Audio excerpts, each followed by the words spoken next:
Testing 1, 2, 3, 4. Check, check.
I would like to call to order the the Pelham Board of Education meeting for January 8th.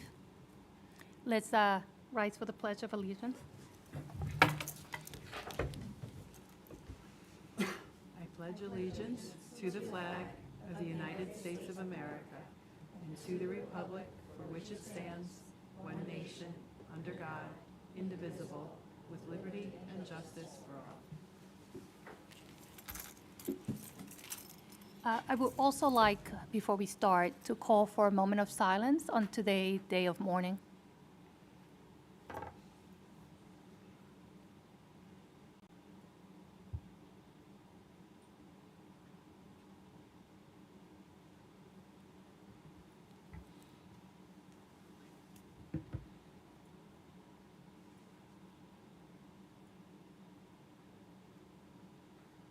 Okay. So, Anne-Marie, would you like to give us a reiteration, God, I can't speak today, of our executive meeting? Yes, sure. We met in executive session to discuss the record of a particular student and also discuss collective bargaining agreements.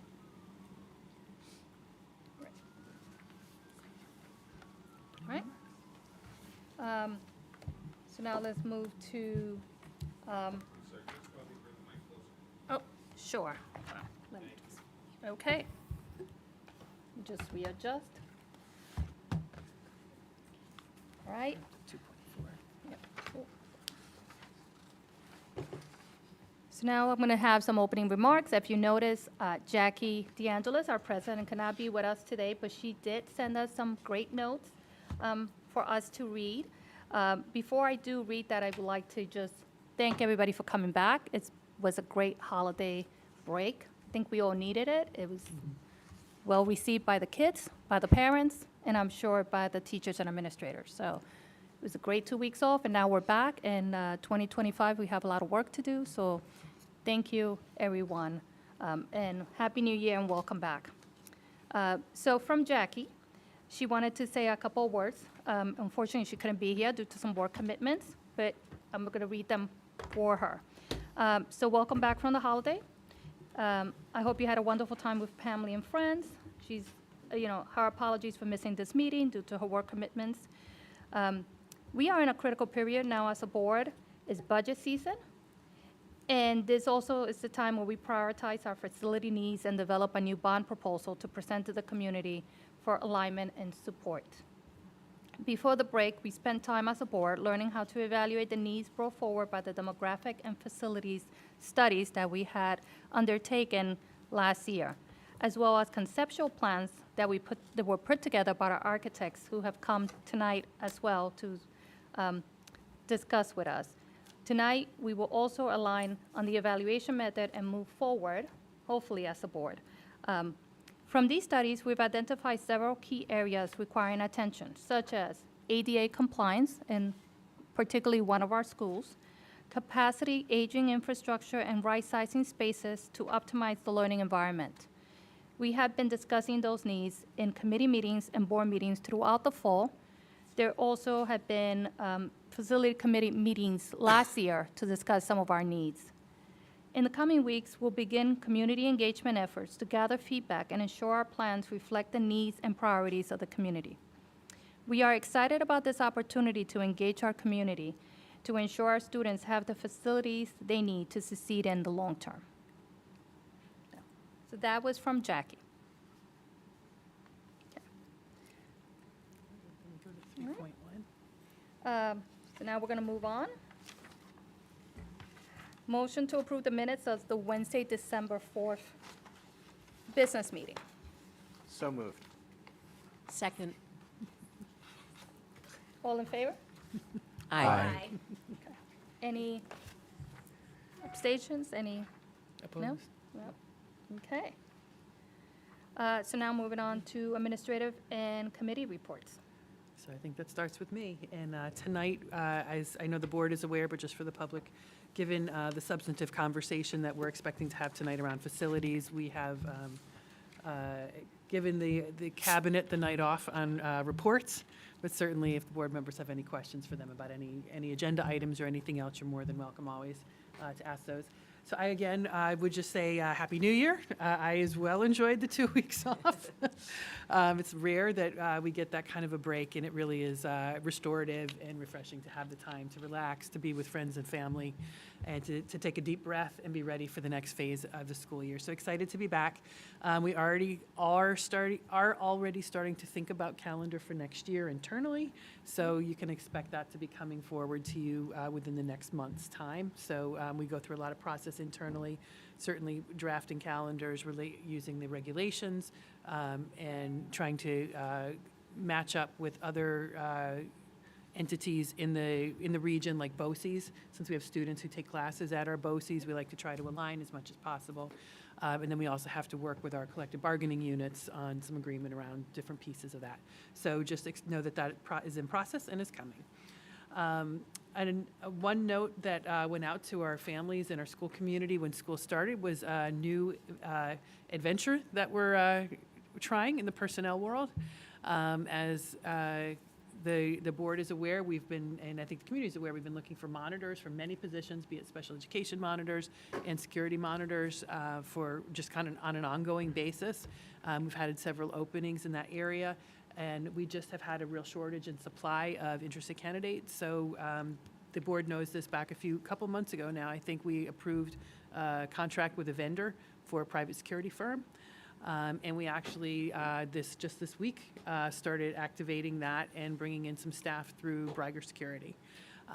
They are uniformed officers. I will say clearly, because I guess I didn't even think about it in my email, they are unarmed security officers. I think it's a really important detail for people to know. I know there's concerns around that. Absolutely, they are unarmed. They are just uniformed. So I wanted to make that really clear, and we'll be sending out follow-up communications about that. It really gives us an opportunity. Well, we always would prefer to have our own staff in these roles. That has always been our stance, continues to be our stance. We're going to continue to recruit and solicit for folks that want to fill those positions directly with us. But until such time, we want to make sure that we also are adequately staffed. So we did have 3 gentlemen join the district this week in those roles. They were greeted by Tom Drake, our Alteris consultant, who then oriented them to the school administrators, the school security staff, the school expectations, our safety plans, and just general approach on how to work with students. At this point, we have one is assigned to the Franklin Place entrance as the main duty post, and the other 2 will be floating, one in the middle school, one in the high school. And their job, as Tom put it to me this morning, I thought it was well said, is to be the eyes and ears, to be around, to provide visibility and provide supervision.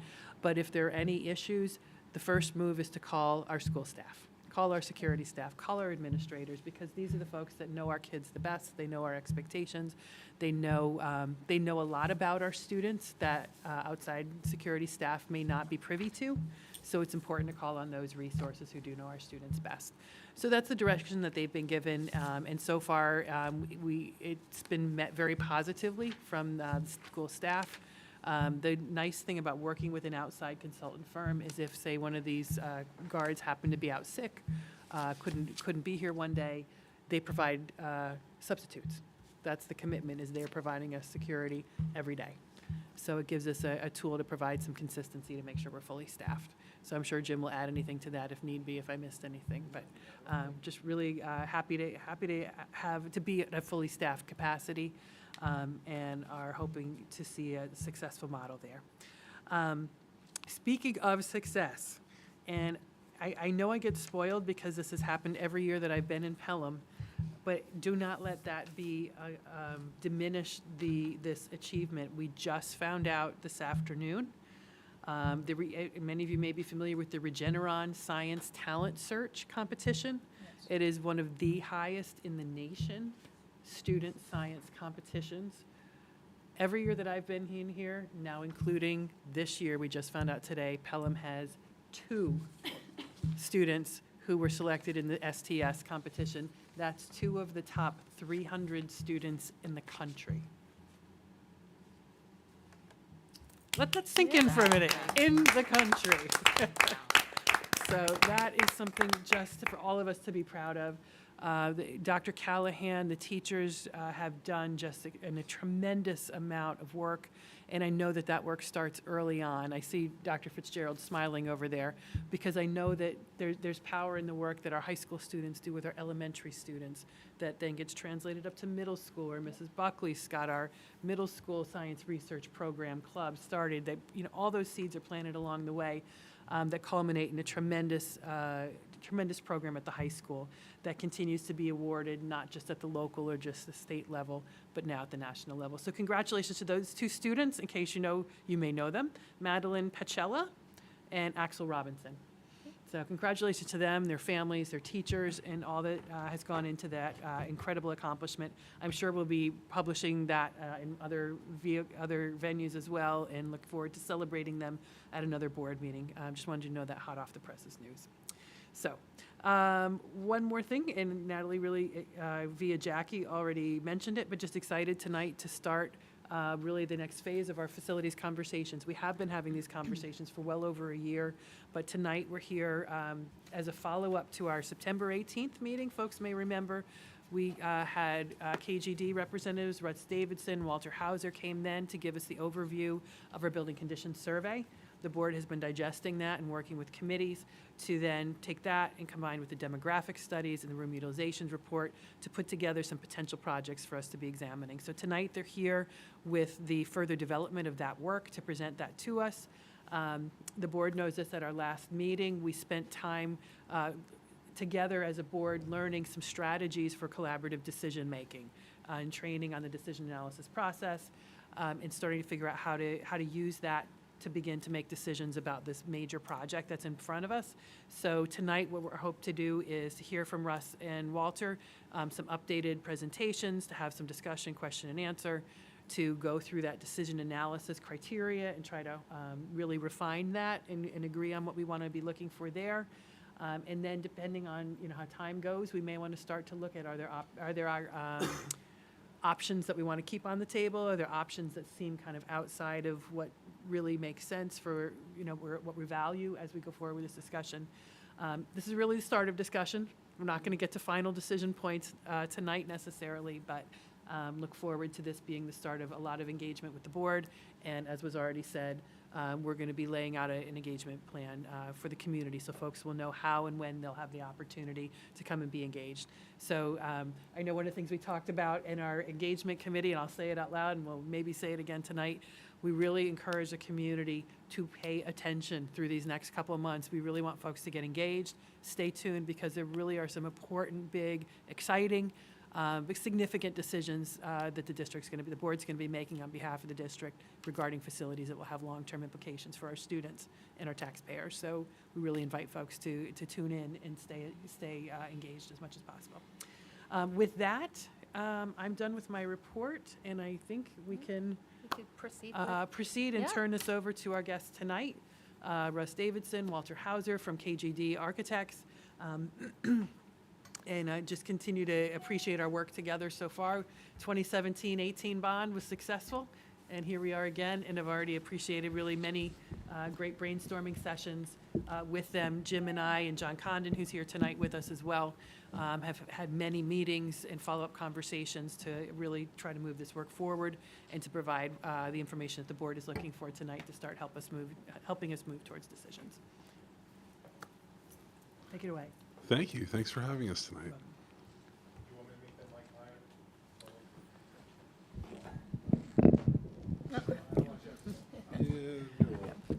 One thing I'll add to the board We can just take it out. one thing I'll add for the board while they're setting up, just one more thing to plant a seed in the board's mind as we go through the presentation tonight. Since we will be laying out an engagement plan for the community, part of that will involve surveying and probably some world cafes, town halls, et cetera. So please be thinking about what kind of feedback is going to be valuable to you as a board that you would like us to gather through the surveys in particular, and maybe the world cafes. So once we get through this on the other end of the evening, we may come back around to that question. Thank you. All right. That was a wonderful introduction. Thank you so much. So we're happy to be here tonight to talk a little bit more about the capital planning process. You may remember this is really an outflow from the building condition survey and 5-year capital plan undertaking, which is stipulated by the state, but also that Pelham hasn't done one since 2015. So it's been a long time coming for that undertaking, and there's a lot of good work that's happened as part of that process, and then built on with the facilities committee. So this is just a gentle reminder of our mission of why we're doing this. So of course, the primary goal is to keep all of the buildings in good working order. They are in good working order, but it does require investment over time. So we have components that are aging out and are ready for replacement. We'll talk a little bit about that in a minute. But we also want to make sure the buildings are sized to handle the district's enrollment. And capacity is a nuanced issue, and it's paired with supporting instructional program as well. So when we talk about building capacity, that's really a blend of space and program usage. And then as we are considering capital improvements, we are also always thinking about ways to be more sustainable and make improvements in a resilient, energy-focused way. So you'll see those underlying all of the things that we're talking about this evening. Want to do a little summary of the September meeting? Yeah, so we talked about enrollments and capacity issues. You know, that was a whole separate study, but I guess the bottom line is that you really do have some capacity issues at Colonial and Siwanoy, but it's focused more on support space and common areas. You also have a lot of undersized classrooms at both Colonial and Siwanoy. The biggest capacity issue long-term is right here at the middle school, high school campus. And I think that you've got some time to address that one, but it's real, and you're going to be facing a space squeeze in the combined high school. Building condition survey, as Walt mentioned, identified $95.9 million worth of work. And again, that's what it would take to bring everything up into like new condition. So you don't really have to do $94.9 million of work all at once. But one of the sort of glaring code compliance issue is accessible entrances and an interior accessible route at the Siwanoy School. So again, the Americans with Disabilities Act was civil rights legislation passed in 1990 that has made its way into building code shortly thereafter. So all grace periods for compliance are long past. So since our September discussion with the board, we've been hard at work with the facilities committee, and a lot has happened in the progression of the capital project development. First, there was prioritization effort with the infrastructure work, as Russ mentioned. We've identified about 96 million. We've whittled that down to the things that are really appropriate to do at this time and meaningful to keep your buildings in good working order. We've also looked at some other options related to infrastructure, specifically air conditioning, and the possibility of adding ground source heat pumps. We'll talk about that in a little bit later on, but those two are linked to a degree. And then we've evaluated some options for additions and alterations, really at all the or most of the buildings, to include a heavy focus on Siwanoy and the high school, middle school facilities, and then of course prepared budgets for all of those. So a lot has happened since the last time we were here, and we'll go through that. So I always get the really exciting task of talking about the infrastructure. And I'm just going to highlight a few elements. So we've really focused on high priority work related to maintaining your building envelope. So envelope is your roofs, walls, windows, and there's a focus there on keeping the water out. And then the other primary element is heating plant replacements and upgrades. So just have a few sample pictures to share. This is the slate roof at Prospect Hill. That roof is, I believe, about 100 years old, and it's ready to be replaced. It's that simple. And there are also some areas of low slope or membrane roofing that are reaching the end of their expected useful life as well. This is at Siwanoy as well. It is picture from inside a classroom. The windows appear foggy because there's condensation within the insulated glazing unit. So, oh, I'm sorry, Prospect Hill.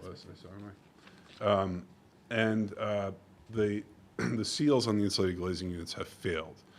The windows also are in need of significant work to maintain their operation. They're single hung windows, and the mechanisms that help the windows move up and down and counterbalance them are failing. So they're very difficult to operate at this point. This is the high school, and we've, over the course of years, done a lot of masonry work, but when you own a masonry building, that's kind of a lifetime commitment.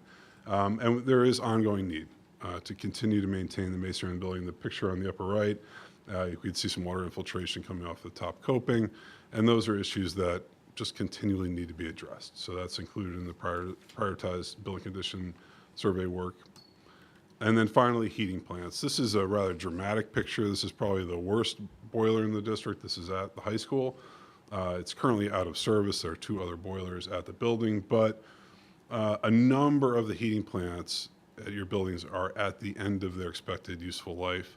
And there are also, many of them are steam. And this is a time to consider upgrading the boilers from steam to hydronic, so from steam to hot water.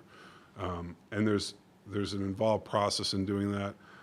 All of the piping needs to be replaced when we do it. So it's a little bit of a, it's a pretty significant undertaking. But so we're going to share some numbers with you in a second, but I want to talk first about what are in the numbers. The numbers are all in. So they include direct construction costs, a design contingency of 10%. We're at a very early phase of developing budgets. That's for all the things that we know we'll have to do, but we haven't thought of just yet. A 10% construction contingency, and an escalation factor. So escalation is really just the inflationary pressure on costs over time. And historically, that's a 4 to 6% per year. And some of the components we're talking about here are projected out 5 years. So we're talking about 20% escalation between today and when this work is actually bid and installed. And then project costs. So project costs are all the expenses that are non-brick and mortar. So architects, construction managers, attorneys, insurance, et cetera. So when we present a number to you, this is a fully baked number with direct costs, contingencies, and then all the soft costs to make it happen. And Walter, those are pretty much kind of standard Yeah, ballpark. absolutely. These Numbers are that you would standard percentages. The escalation is built on a Turner Construction Cost Index. They publish a quarterly report tracking inflation of construction materials, costs, and labor. And historically, over a 10-year window, it's almost always averaged 4% for the past 25 years. So that's how we base that escalation. Yeah, and escalation is a lot different than the consumer price index, which a lot of people see every day. Construction escalation is a whole different thing. And having just looked today for another project, between 2018 and 2024, that added up to 28% additional cost. And then you're going to talk about another 20%. So if you're comparing it to your last bond, it's about 1.5 times more, 50% more to build now. Any questions on that? Make sense? Great. So the prioritization process for the work coming out of the building condition survey, as I mentioned, is really whittled down to roofing, windows, masonry, so that's really the building envelope components, and then heating plant replacements. So you'll notice there are 2 categories related to heating plants. One is the straight replacement option to replace steam with steam, and the second one is to upgrade to hydronic heat. So that's a water-based system where we're pumping hot water through the building instead of steam. There are a couple of considerations to make there. We could talk about it in depth if you like, but steam plants, steam heat is really an antiquated system. It was installed many, many years ago. Parts are increasingly difficult to find. Components that interface with steam are increasingly difficult to find and replace. And it's very difficult to control and less energy efficient than hydronic heat. So as there are some options we're going to talk about related to geothermal and air conditioning, As we consider making buildings more sophisticated, easier to operate, and higher performing, we really want to think about upgrading to hydronic heat. The other component is, absent a pipe replacement project with the steam heat, you will continue to face periodic replacement of aging pipes. The option to upgrade to hydronic heat will replace all the old piping, provide new piping throughout the buildings that are applicable. So that is really a thorough upgrade of your heating plant to modern systems with capability to expand or add options for more sustainable approaches. So, yes. Just to confirm, that number is in addition, right? So it's the heating plant replacement number plus Yes, those are additive costs. Okay. And all in those numbers at the bottom for roofing, windows, masonry, and all of the recommended heating plant work is $54 million. And that is taken down from the $96 million that was originally identified in the comprehensive building condition survey. This is the recommendation for the prioritized work. All right. Walter, is there any possible efficiencies or savings if, I know we've kind of asked you to look at things in buckets, which is maybe not the most efficient, cost-efficient way to do it. If the board were to add on the upgraded hydraulic, for example, would there be any potential savings in there? Or has that already been accounted for here? But maybe when we look at geothermal later? It's a good question. There could So be there are a some. lot of considerations for capital projects and ideas throughout the district and recommendations. It's very difficult to pin down right now the overlap of the potential estimates. For instance, when we're talking about upgrading to hydronic heat in Siwanoy, that's going to include some general construction renovation. So you need to pull apart walls, take ceilings down to replace the piping. If there's a separate or different renovation project that we're talking about that may happen there, there's potential overlap and efficiency that could be reclaimed once a project is defined. Yeah, I would say, once a project's defined, we're going to take another look to see what those numbers would be. But it's appropriate to be conservative at this phase because generally, in the private sector world, you wouldn't fix a budget until you're 60 to 70% done with design. In the public sector world, where you can't authorize full design until you have funding to build it, we have to project costs at about 2% design. So we want to be conservative so you can achieve what you can get done, and that worked really well in the 2017 bond. And that authorization you're speaking of is a public vote, Is a public vote. right? So we can't move to that level of detail The until the State community. Education Department will not support you doing complete design until you have voter authorization to build the project. You could do a two-step authorization, but that's almost never done in New York State. Yeah, and I just remember that was a large source of frustration for a lot of the community because they're used to the more public approach. And a lot of what. Private approach, I think. Excuse me, a private approach. Right. And what we deal with is more conceptual Right. throughout this process. And it's the nature of the public bonding process. And not to dive too deep into the estimating process, but we do have a database of work that we completed. So we feel very confident in the numbers in that they are achievable and workable to get a product that we're talking about generally. I think the confusion sometimes lies in the specificity, right? So there are lots of options of how things could unfold between now and when it's built. And we need to think about a band of influence at this point with a number of decisions yet to be made in the future that could influence our budget or our costs. But we have all the tools and mechanisms in place, and we feel very confident in our estimating process. Want to talk about capacity and program? Yeah, so additional full-size classrooms and a dedicated cafeteria are the biggest issues at Colonial. Siwanoy is also the same thing, dedicated cafeteria and undersized, and need additional full-size classrooms. Prospect Hill did get some added capacity in the last bond, and it has larger classrooms than others. There are some inappropriate classrooms in the basement that have moisture problems. In the middle high school, again, additional classroom space to accommodate projected increase, and then some additional student commons or cafeteria space I would also say there's some issues with renovation related to pretty outdated science labs, which apparently is not affecting your performance because of your amazing students. But they really are outdated science classrooms and labs. And then there's always been an issue with the district office as long as we've been involved with Pelham. And so it might be worth looking at options to solve that problem and get you out of rental space in conjunction with some of this other work.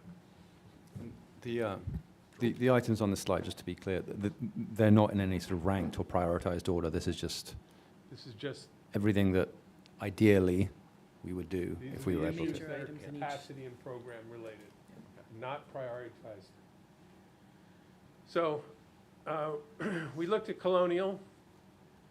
So the heavy dark line is the property line that includes Pelhamdale property. And I think it's kind of interesting if, this never works on the screen, but if you see this line here, that red dashed line is the outline of the Hutch School. Just to get a perspective.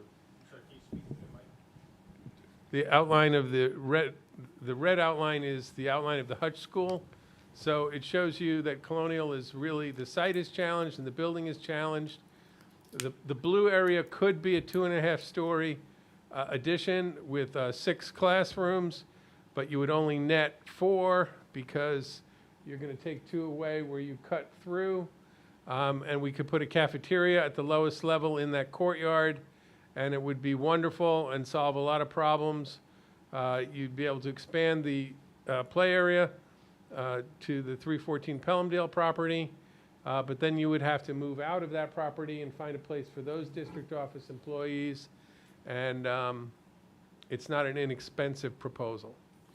When you talk about the problems that would be solved with the dedicated cafeteria, those are sort of quality of life problems, or what kind of problems are we talking Well, about? so ideally, an elementary school has 3 common areas: an auditorium, a cafeteria, and a gym.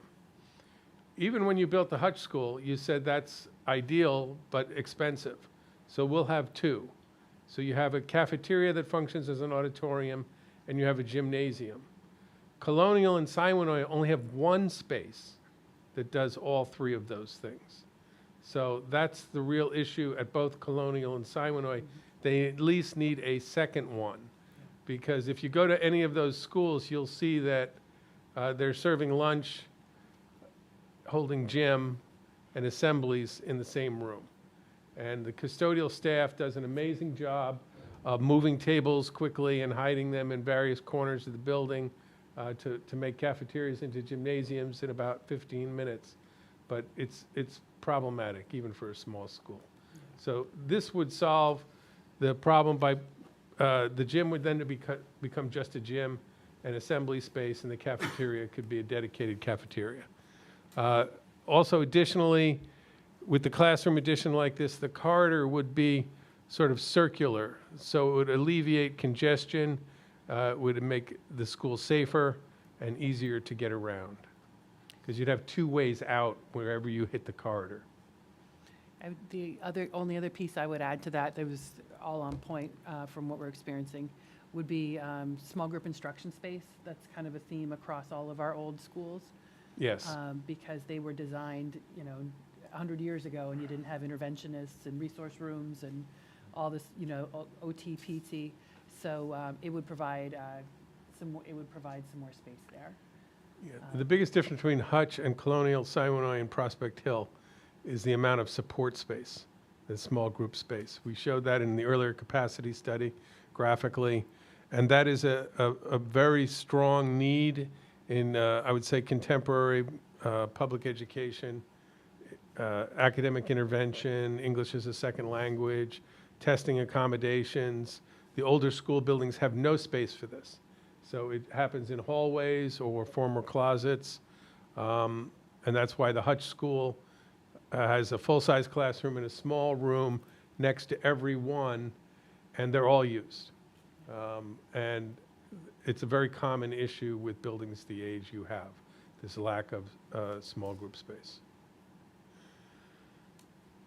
we'll see it later, but I think that after talking to the committee and the board, while this is a good approach, given the priorities of other locations, there was no desire to further study the concept at Colonial. We assigned a number to it by the methods that Walter described, and it's about an all-in $19 million project for new construction, renovation, expanding the playground, removing the house at 314 Pelhamdale.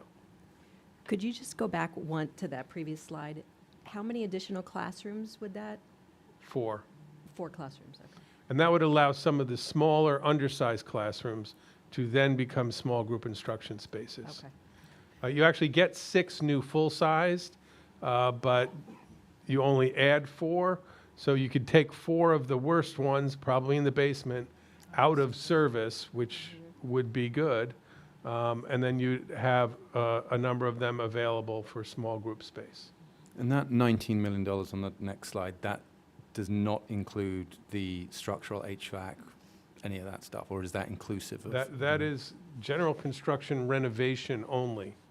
But that's to Cheryl's earlier question, which is excellent. You know, if we're renovating the existing building, isn't a portion of that renovation credited towards putting in steam piping? And yes, there might be a little overlap there. I wouldn't expect it's a lot. But if you said we're going to do that and we're going to do hydronic heating, we would do a more detailed estimate before you put that number in front of voters. So the price tag for Colonial would be the 19 for the expansion of the structure, plus the roofing, windows, masonry. The 7080. The 7, minus any kind of minor efficiency you would get in doing It's them going to both. be less than 5%, if anything. And I think, you know, I know that the committee spent some, at the committee level, and I say this really more for the board who wasn't part of the committee and for the public, did spend quite a bit of time looking at Colonial because, for all the reasons that we just talked about. I think once we go through the rest of this, it'll be a little bit easier to see that in the grand scheme, when one has to prioritize, given the scale and scope of what we're talking about, that Colonial really is not in as much need as some of the other buildings. Is it tight? Yes. Are we making it work? Yes. So I think that's what the committee's recommendation coming out was based on, and I know a couple of you are on the facilities committee, really that recommendation that this really wasn't the best place for us to continue to spend time given the magnitude of the other needs. Also, you know, is it tight? Yes. Is it perfect? No. Is it also a blue ribbon school? Yes. So, like, it seems to, is it perfect? No. But it doesn't seem to be impacting the quality of the education Yeah. that's coming out. And we're also talking priorities, right? Not Right. that this may not be a project down the road, but we can't do everything at once. I thank you for that. You reminded me of a key thing that I wanted to be certain to share. One of the things that, you know, as we thought about this exact question, because there's needs in all buildings, or all the older buildings, so how do we really prioritize? If you look back at the history of the district, there has been a pattern of looking at which of the buildings need the most attention and attending to that. So even the building we're sitting at was built 15, 20 years ago, 20 years ago, because there was no middle school and there was a need from an enrollment and programmatic perspective. And then in about 2010, sorry, that's why I'm checking my phone, 2010, there was a major project at Colonial. Right. And then 2018, there was a major project at Hutchinson. So now, as we look at this, as we get further in, we're going to see, now we're looking at Siwanoy as a major project. So there is a history of strategy and a pattern of the district taking a look and focusing on, you know, whatever building needs it at the time. And again, that just kind of speaks to, Yeah. Colonial's kind of been in the rotation so far. It's to your point, it's not, the condition is not impacting any negatively Yeah. on student outcomes. So, and the needs at the other schools are rising to the surface. I also think when it comes to Colonial, we've strategically done a few things, like buying the house that Yeah. is next door to give us the land to enable us to one day do put a project plan with more details together for Colonial. I just think right now, given the fact that one of our schools is not even ADA compliant, really will take precedent over doing something for Colonial. Now, that doesn't mean that they shouldn't get all the, all the infrastructure needs Right. taken care of, because we do need to do those. But in terms of additions and other things, I think we may have to focus our needs today in other schools.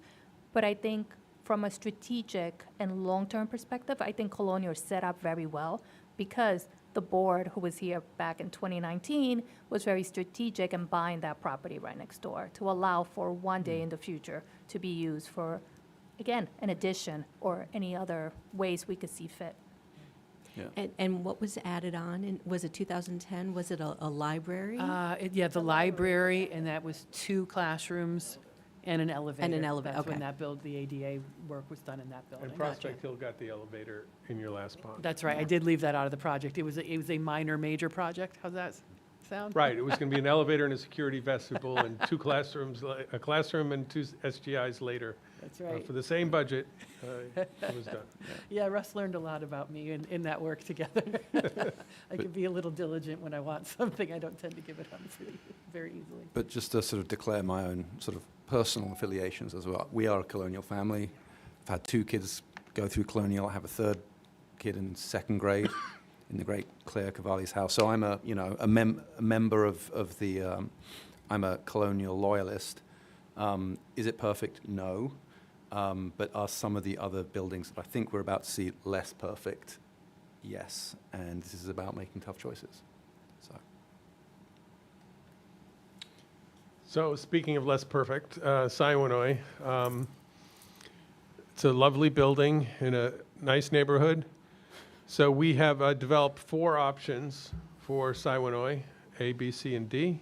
And the option A is how little can we do to the building to get an elevator in there and replace the classrooms that are displaced by the elevator. So Siwanoy has a central rectangular building, which we call the original building, which was built 1 or 2 years before the new wings, which are on the angle. And the new wings are almost 100 years old now. So there's nothing been done to this building from additional space-wise since the 20s. And sorry to interject and interrupt your flow, but I think I'm right in saying, just to kind of set the scene here, that of the 4 elementary schools in the district, I believe I'm right in saying that Siwanoy has the lowest instructional space per student and the lowest instructional support space per student of the 4 elementary. So just like quantitatively on a square footage per student basis, it's the lowest. That's 100% correct. Yeah, I So- mean, you sorry have to interrupt. you have classrooms in Siwanoy that are 680 square feet, where the state minimum is 900. So we're not talking a few percentage here. So it's, but that being said, it's got some architectural presence and some historic value, and it really presents very well for the neighborhood, unlike the former Hutch School, which was really problematic architecturally and structurally in a number of ways. So what this does is proposes a wing at an angle on the upper right, and in between that wing and the main rectangle is an elevator. And that's the only place it can really go because you have a split level configuration, so the elevator needs to go where the floors split. A second lift would be on the other side to also accommodate the angled new wings, which are at a split level. They were actually added at a stair landing level to the original building, and the original stairs are still in there. So what this does is replaces 4 classrooms that are disrupted by providing access to the elevator and lift. So there's no net gain in number of instructional spaces, but a significant qualitative gain in that you're going to get 4 right-size full classrooms, including kindergarten rooms that have private toilets and full 900 square feet, public toilets for, which are also being displaced by the elevator. So you're going to get ADA compliance in a number of ways. And this has a second story that ties in and provides 2 full-size 5th grade rooms as well. So it allows you to sort of right-size a number of classrooms, but there's no net gain in assignable instructional space. There is a net gain in small group space where the former undersized classrooms were, and you see that on both slides is labeled as SGI, which is really just sort of generic for small group instruction. We leave it up to the building principal and the administrators to decide what they are, whether they're special ed resource, or you can actually use them as 811 special ed rooms, which you have a need for district-wide, or they can be academic intervention, reading support, or testing accommodations. And I'm glad you mentioned that piece, because that was something I was going to raise as well. The board knows in our prior conversations, we've, like all other districts, are seeing an increase in special education needs, and we already know from our CPSE, our preschool special education numbers, that we're forecasting increased growth in our program, our 811 program, as soon as next year. So we definitely need space for those specialized programs. It would be wonderful to use this opportunity to build a space for those students so that they can be in one school through their entire elementary years in a space that's designed for their program and has a small group instruction space for all of the service providers. Can you just, oh, go ahead, Will. Might that ultimately mean that the basement classrooms in Colonial are moved to Siwanoy for that instruction? I don't want to worry anyone, but we're having discussions about that. Right now, we've got one part of the program in Colonial. We've got the older part of the program in Siwanoy. We're now adding we'll be adding a second early program, which will likely eventually result in a second older program. So we could move, there's a lot up in the air, but the net result of some of this building project conversation will answer that question, because it could be that we build space for, I'll call it 2 sections or we could build for 2 classes here, we could build for 4 classes here. Right. But I guess it sort of offers the possibility of like consolidation. Correct, yes. And the consolidation would actually eliminate the transition that those families now have to go through, So which I think would be a positive for kids and for they families. start in Colonial and eventually have to move Yeah, to currently, Siwanoy. exactly. Currently, they spend, I'd say, 3 to 4 years, Tracy would know best, 3 to 4 years at Colonial, and then they transition and do 3 to 4 years at Siwanoy, and then they move on to middle school. So if we intentionally build space, we can build so that they can remain in one building, K through 5. Could you just explain for the community, for anyone who doesn't know, what those classrooms are, like what students are served in those I'm going to defer classrooms? to my special ed colleague to give us, she's going to give you a much better description of what an 811 The profile of a program. student in 812 class? Thank What you. an 812 class Yeah. is. Yeah, so the ratio of the class gives you a sense of the type of support and the intensity of support a child may need. So the smaller the ratio, the more support they need based on their disabilities. So an 812 class, a student has a higher level of need. That could be students that have physical needs. That could be students that are nonverbal. Those classes has a teacher, a teaching assistant, and a monitor already baked in. But they also have some additional monitors for student safety. Some of those students need support with some basic daily living skills, such as going to the bathroom. Right. So those, the 812 programs in our district are for our students that have the highest needs Gotcha. as far as academics, basic daily living skills, and navigating a school environment. Got it. Okay. Thank you. Maybe, since you're on Catherine. a roll, could you add maybe why, Microphone. thank you, I mean, nuts. Maybe could you provide a little bit of color as to why it would be important for this group of students to have a consistent location for their lower school experience? So, for these students who probably have the highest needs developmentally, their programs are really built around consistency, they're built around routine, they're built around structure. So when they're spending, let's say, a period of time in one school, and then for fourth grade, we're asking them to transition, where we don't ask any of our other elementary students to transition, that's a high expectation for students who have the highest developmental needs. There are some pros to the change, because we also want them to learn flexibility and adaptability. But I think the benefit of having them eventually in one location to have the same experience that their general education counterparts have is a good thing for them developmentally. The staffing is incredible. They make it work. When the students make the transition to the school, it does tend to be seamless. So I think the staff does a tremendous job. The principals do a great job making sure that, they're welcome to any new environment.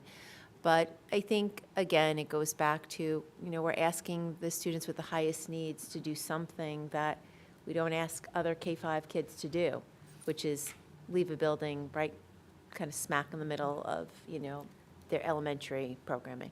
Yeah. And I think right now, we have to do that because of our facility limits. Right, we don't have a choice. We don't have a choice. Yeah, no, I just, And that's this would be, the ideal is exactly what Tracy's articulated. And I think because we have this opportunity, we have to we have to be very thoughtful and see if we can give students, that population of students, that ideal experience, and Yes. families. thank you. Yeah. Thank you for that. I think that was an important explanation to be set out on. So, thank you. So option B, we looked at additional classroom space and an additional common area. So similar to the issue at Colonial. And what you may not have seen before is we put this on a site plan. So you can see that this angled wing with the additional classroom space and the cafeteria, which is that rounded section, would face the playground. You would get an accessible entrance off Manor Lane with some off-street handicap parking, which you don't have. And there would be a security vestibule there. So you would be able to do a better job with security, handicap parking, and a handful of visitor spaces. And that the addition is really about the same distance from the property line as your existing building. What's the green blob on that? Relocated playground. I see. Green. It's the playground. The And relocated is playground. the gray next to the green blob, is that blacktop? That's asphalt play area. And obviously not designed, we're just trying to show you that you still have some space out there. We have taken some away with the addition. But when you compare that with what's available at Colonial and Hutch, you're getting roughly equivalent. And would that have to stay asphalt, or could it be grass? It could be Could whatever be you whatever need. we wanted. Whatever you want it to be. We're just Turn it showing into a purple blob if we wanted to. We'll make it a purple block, or all green. Right now, it's all asphalt, that whole back area. And the outdoor space, the outdoor garden remains, that's over to the That's left? on the left side. Okay. That outdoor classroom that was built recently is quite nice, does not get impacted. Yeah. So just in way of plan, again, the angled wing, this builds 6 classrooms, which allows you to get a full grade level out there, which is pretty nice from a functional point of view, and the cafeteria. It leaves the gym and auditorium as a gym and auditorium. And again, you net the small group space. Just back on the special ed thing for a little bit, the square feet per student for special ed, because of their special needs, is dramatically higher than regular ed students. So even an 8-1-1 classroom needs to be a minimum of 550 square feet. And again, you have kindergarten rooms that are 650 square feet with 22 kids in them, so. And then the upper floor would be all of the 5th grade with a flat roof, a green roof probably over the cafeteria, and elevators and lifts. But this allows you to really get 2 full grade levels out there, so you can take rooms out of service and still net some additional small group space. Right, so everything in purple we're showing is renovating the existing building. And this is something that can be sort of dialed up or dialed down, but right now, we're budgeting for the building additions and renovating your existing building so that the whole combined thing would be sort of as good as new, as good as it can be. And because we're putting an addition on in the backyard, this can be done while school is in session. So this would not mean that you have to move students out of Siwanoy. You'd be able to get this done, move into the addition, do the renovations over 2 summers and a part of a school year. Russ, with the renovations, that wouldn't be changing any walls necessarily, other than the It's small really groups. updating it. If we Right. go back to the building condition survey and you look at the interior walls and doors, and especially sinks and casework district-wide, you see things that you would never have in your house. Right, but the room is still the room. And you know, everyone does a great job with making do. Yeah. I would like to say that the building makes the student, but the students and the teachers make the student. Yeah. But And it in, shouldn't get in the way, and you've got things aging out now that are sort of getting in the way of instruction. in option A, was there any internal renovation included? No. Thank you. Do as little as you can. Solve the elevator issue, replace the classroom. But it's still a very significant intervention. We have to build a 4-classroom addition to basically not lose classrooms. And the renovation of the existing building is really related to sticking elevators in there and renovating classrooms and elevator hallways. So that's the limit of the renovation in option A. One detail I recall from seeing Siwanoy on the facilities tour is in the basement, some of the smaller classrooms have literally like pillars, columns, pillars like Support beams. just in the middle of the classroom. Is that solvable as part of this plan, or is? have you Not easily. They're doing something. They were not intended as classrooms. If you go back to the original plans, they're shown as storage rooms, or my favorite is the bicycle room, because and the front driveway at Siwanoy is labeled carriage path. So you're talking about something that was designed when automobiles were not really heavily in use. I picture one of the big bicycles with the big front wheel and a tiny one on it. Penny farthing is the technical term. Option B.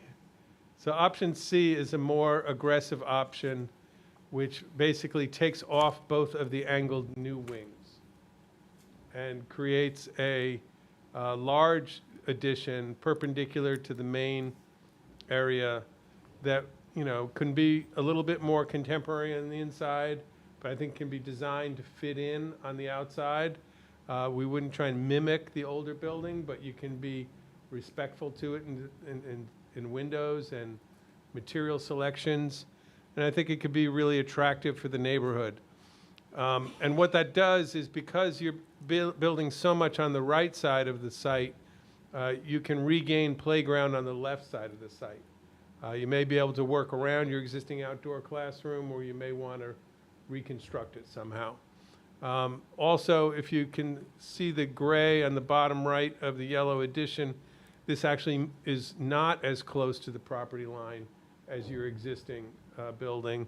And we would use that area to have a service drive to serve a kitchen, and have some handicap parking spaces off of Manor Lane. But your sort of net play space would be about the same here. And the phasing plan would be to take off one wing, which really takes your auditorium and art room out of service. So you'd have to get by without those 2 spaces, build the new addition, have that usable, and then renovate the remainder of the existing building. But this would get you 2 brand-new common areas, a cafeteria, and a full-size gymnasium that would open directly to the playground, and you would build 8 4 classrooms on this level, 6 on this level. So you're really getting a lot closer now to having full-sized classrooms for all grade levels. And it really is a fairly clean plan. And again, would be fully accessible. And you would still have the, just the one elevator, so you don't take the classroom out of service on the left side of the building on 2 levels to create the second elevator. Russ, the size of that gymnasium, what is that comparable to? It's the hutch-sized gymnasium. So a double regulation. It's the same size as the middle school, absent the That's right. bleachers. It's a high school regulation basketball court. You could have a smaller gym for an elementary school, but our experience is that most communities really want a full-size gym if you're going to build one, rather than one that's 1,800 square feet that you can't play basketball in. And- Sorry. It's, besides the gym, which is a common area, we'll also have a cafeteria slash Multi-purpose. multi-purpose, I guess, room where assemblies could be held, or assemblies could be Yeah, held at it's the gym. 2,400 square feet, so you're going to be able to get a lot of students in there in loose chairs. And you'll get probably 2 grade levels in there for lunch, so you'll be able to serve lunch in 3 seatings, which is what they're generally designed for. We put it in the front of the building, which is good from a security point of view. Nice view out, and we can have a dedicated kitchen and delivery area out of the way of everything else. An alternative which we can explore would be to have the cafeteria face the playground, but that makes the kitchen access a little difficult. But as Walt was mentioning earlier on, these are concepts. We don't really want to get into the details of design. It's going to be about the same size is really all that matters at this point. Would this option C offset some of the other infrastructure for this one, That's since right. it's brand new? Would that be? That's right. Yeah. This time you'll see the hot water to steam number go down significantly because the 2 wings that we were converting go away. And the cost for a heating system in the new wing is built into the price of the new wing. So again, we'll reanalyze that once the selection is a little closer, but you'd see a significant change here. And, you know, it would really feel like a new building. So- Yes. So option C is a renovation of the existing building, which would mean the center would be unaltered, and that would leave that historical piece of Siwanoy as That's right. as is. The axial front entrance would still be there, which is very prominent in the neighborhood. What you're going to lose is the angled wings that were new a few years later and on the split level. And it would be a 2-story addition, so we would be at a net add of 6 classrooms? 10. 10, net We're 10 going to build classrooms? 10, but we're going to net, I think, 8. Oh, thank you, sorry. Net 8. And that includes the new special education spaces as That's well. right. You've got an 812 room in there on this upper level at 550 square feet, which is the state minimum. A few other small group spaces, an office. The new addition in option C here will also be on the split level because we want the lower floor to be at grade. And right now, the existing building has is split to grade, so it's a half-story up, which was common in those days because the streets were dirt and you wanted all the dust to not get up to that upper level. But now that we have ADA, you really want your main floor at grade. So, as you mentioned, keeping that central part of Siwanoy that's aesthetically pleasing. You've also mentioned, you know, if option C is selected, making the outside of it, the addition, kind of similar aesthetically to blend in with the neighborhood, which is important. And I know you did a wonderful job at Prospect Hill. You can't tell the difference until you go into that building, that area is brand new. So would that be also kind of like some of the conceptual plans to make Yeah, I it look mean, similarly? We would like a little more time to look at the architecture. And thank you for the compliment on Prospect Hill. I think you had a wonderful architect on your building committee who Yep. You did. demanded that it be that way. And we were happy to comply and glad it worked out. When you add to historic buildings, there's a couple strategies. If it's a small addition like Prospect Hill, you try and match it, make it go away, so you can't tell the difference. When you do something a little larger, maybe like this, sometimes it's better to have a little link between them that separates them and clearly says, this is the old beautiful thing, this is a new beautiful thing that relates to the older thing. And, you know, we could go on with architectural history, but if you're ever in Boston, look at the Boston Public Library, and you'll see the old McKim-Meaden White building and the new Philip Johnson building. They don't look like each other, but in size and material, they have a crossover, and they fit together beautifully. And that probably would be a better approach, given the size of this addition. Okay. But to be determined. I have one more question too, and regarding the net difference, so the SGI classrooms, those were the smaller classrooms.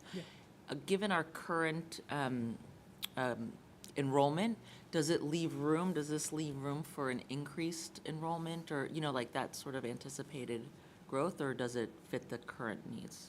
These are really about right-sizing based on your current enrollment. Okay. If you moved back into your basement, you could increase enrollment. But this, the goal here would be to get out of the bicycle room and get out of the room with the columns in it. How many total full-size classrooms is this option C? I'm remembering when we were sketching this up that the goal here is to have 18 full-size classrooms Okay, in Siwanoy. okay, because I'm thinking, yeah, that's. How many do you have today? Well, I'm just thinking how many sections we have. Give me 2 seconds if I can find it. I think we've got 13 classes, sections. You said it was classes 8 this net year. classrooms added, right? Yeah. This year, we are running 15 sections in the building, 16 classes, which is, I think, the biggest we've been. But you need art and music. Plus art, plus music, plus small group space. Right, plus but I thought it was about library. 18 full-size, 700-square-foot rooms plus SGI space, roughly. Yeah. And is there a library in here? Because one of our current wings is also the library. Probably no, but we can work on that. Yeah, yeah, I know, as you Yeah. said, this is conceptual at this Right. point, so. And I'm gonna just, I should have shared it with the board too, we're gonna be meeting with the elementary and secondary cabinets as we go through our next monthly meetings. And we've shared these plans with them, but we're gonna sit and talk about exactly those kinds of things. What are the key building elements that really need to be there? You know, the 2 rooms for the special education program, library, just all the different things that like an elementary principal would be thinking about to make sure that before we get too locked into anything, that we've got all those things on the radar. One of the things I remember when we built Hutch was there was a lot of conversation about building bigger. Is that allowed? Is building past your capacity today something that could be done? Within reason. I think Hutch, And with additional costs. it's going to cost you more, but it gives you some flexibility. And I think that at Hutch, we were one room that was sort of Flexible. flex. And then when it was finally built, there's actually 2. So we will always keep that in mind for you.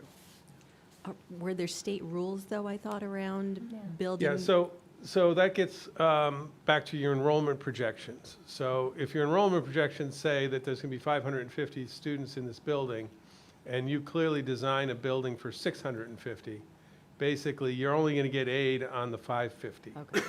And the rest is on your own. So it's gonna impact your aid ability if you overbuild for future flexibility. And same thing with a big gym. They're going to say, you don't need a 3,500 square foot gym in an elementary school. A playroom for an elementary school is 1,800 square feet. But most districts, if they're going to build a gym, they believe it's more valuable for the community to build it at the usable size, even if it affects their aidability. So the last one is roughly drawn here, and all we really want to show you is ignore the purple and blue and look only at the red outline. Because if you're going to replace a building on the Siwanoy site completely, tear down all of Siwanoy and build a building about the size of Hutch, which is 2.5-story building, it would be that red outline that you see there, and take the entire site. You'd have a limited play area in the back, but that's about as much footprint you would need if you take down the existing 3-story center core and built a new building. And that goes all the way up to the front of the property as well. That goes all the way up to the front of the property, no more carriage path. Yeah. And it's a major construction project. And which begs the question is, where do the children go for the 2 to 3 years? So you would need to build a temporary school. If you can't rent one, which I don't believe there's any in walking distance that would be suitable, the thinking was right out here, you could put a bunch of temporary classrooms that would function as a temporary elementary school. It would be a 1-story thing. It would use basically modular classroom trailers, 2 trailers per room, times 18 or 20 times to get offices and small group space in there. You would have to use the gym and/or cafeteria in the middle school or high school, and it would take that field out of service. And it's expensive. There's no such thing as a temporary building code, so it would have to meet every single building code that's out there, and it would be there for 2 to 3 years. When you think about things like bringing electric service to the site, water service to the site, sanitary, these are all temporary expenses that are significant, but would be required to have those trailers there. And every student who is walking there Yes. would have to cross that very busy intersection. Yes, they would, yes. And I know that I don't know if you know the answer to this, but we're talking about a bond referendum, would rental costs for such a portable classroom school be allowable within bonding funding? I think it's allowable, but it's not aidable. Right. And it would be a long-term payment for something that's a 2 to 3 year proposition that we'd have for 3 years on site. Right. And we'd be aid paying is for it. like 50%. Yes. A portion would be aidable under your project costs, but you would soon exceed that limit. So the majority of the cost of that would be on you. So what did we budget that at? I knew that question was coming, and I'm not totally clear. It's over $10 million to do that exercise of temporary I classroom. think last think time it's we at spoke, I 15, thought right? we were Yeah. talking 15. Yeah, I think that's right. Okay. So, yeah. 15 million, I should say. I think the for sake of the count. direct cost was about $10 million, and then all those other contingencies and project costs brought us to Correct, yes. 15, just for that portion of the work. Right. So using the same method for each, these are the budget comparisons. So option A is sort of the floor of what you would need to do to make it accessible. And then options B and C are starting to get you significant improvements, mostly in the renovation of the existing building. Then option D, expensive replacement building, and a lot of money spent on a temporary school. So that's your rough range, and these are budgets for decision-making only, just like the concept designs. That got everybody quiet. Does that conclude your slides? Because I just want to. That's Uh, Siwanoy. on We're Siwanoy. going to move on to the middle school, high school. So just kind of to round out the new school conversation we were just having, so that approximately $90 million, 15 of that then would be theoretically represent the cost for the temporary school. Yes. And then the remaining is the escalated cost of a new building, similar to Hutchinson And the removal of, yeah, including the demolition removal of Siwanoy. of Siwanoy. And that So- would be a big construction project in that neighborhood. I mean, I know Hutch was a big project as well, but you had one side of it was a street, and this one is surrounded by residential property and streets. So before we get on to the high school, middle school, I just think the one bit that we kind of just want to make sure that we collectively don't gloss over is the kind of why Siwanoy rather than Colonial. And I think we talked about it a bit, but I think we just got to, I mean, the three kind of factors for me are, number one, the square footage per student is more in need at Siwanoy than at Colonial. Number two, the ADA compliance is needed at Siwanoy rather than Colonial. And then number three is the idea of sort of consolidating potentially special ed at Siwanoy that would then enable you to unlock the usage of those classrooms for instructional support at Colonial. Those are the kind of three things that I think are kind of the primary drivers for the decision, but I want to make sure that we kind of collectively agree and that people understand why we're making that choice. Thanks for that, Will. Yeah, I agree. I think you laid that out really clearly and nicely. Yeah, I would totally agree with that. And I would just add, early on point of view, from my perspective, if you look at the cost for option D, seems pretty extraordinary as far as an investment goes. But my eyes keep going to option C because it seems like a really good direction. Because again, you're saving money on it's almost like you're offsetting some of those to get from option B to option C, and option A doesn't really do holistically what we need to do. Well, exactly to your point around the 3 points, like it doesn't really address the 3 points. So option A just feels like it's like a temporary Band-Aid that's really not going to address the things that we need to and the priorities that we're trying to get to. So just throwing it out there too, like I'm kind of really, that's where my kind of leaning is right now based on the information. Yeah. Well, very nicely put. I think as a board member now for my third year, every year we do the facilities walkthrough at the beginning of the year.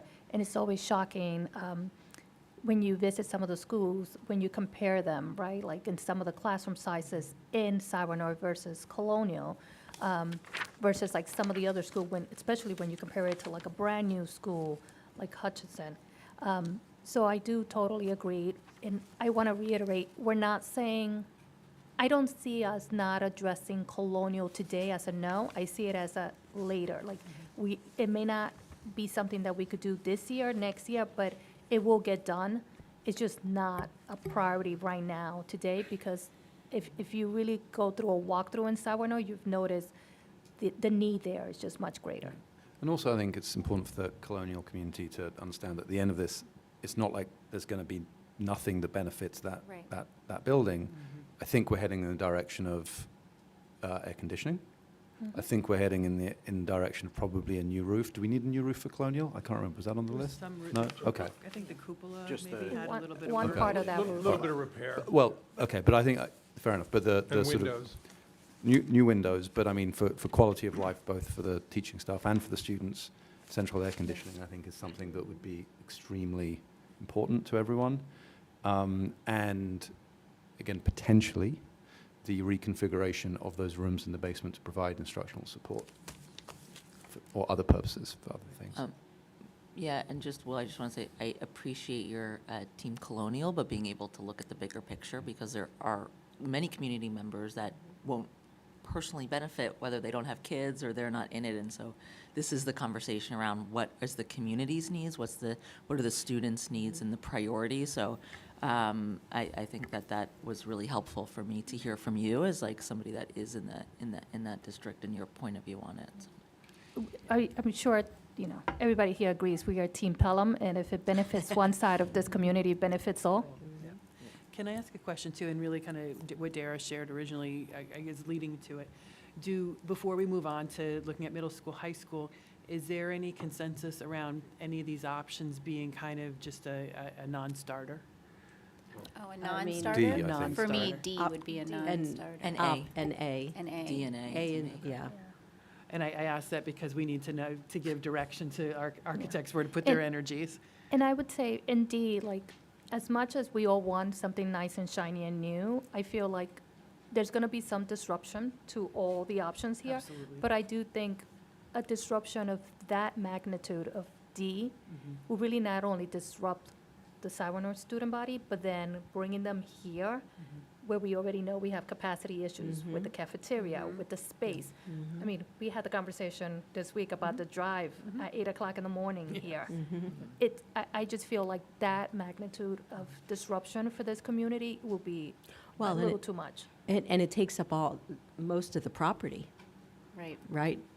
If, with that, the way you laid out what the hutch size is. It- Yeah, unless There's you were no to go with a playground, taller there's- building. Yeah, there's no playground and, Yeah, right. Doesn't- unless you were to go with a taller building, and I think from our committee conversations, going up to a third story would then add significant cost. And for would be out different of place maybe in the neighborhood, Yeah, too. well, yeah, out of place. in It the would be out neighborhood. of place in the neighborhood because it would be quite tall. Yeah. And this is a multi-story building.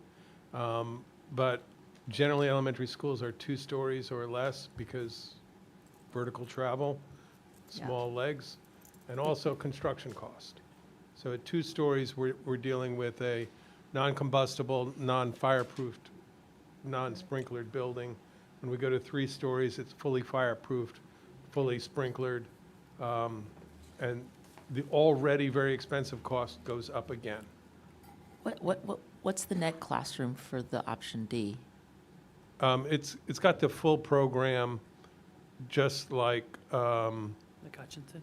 Hutch. So it's going to have all full-size classrooms, which I believe the number is 18, plus small group space, plus administrative space, professional Cafeteria. development conference rooms, the full model program that was developed when Hutch was built.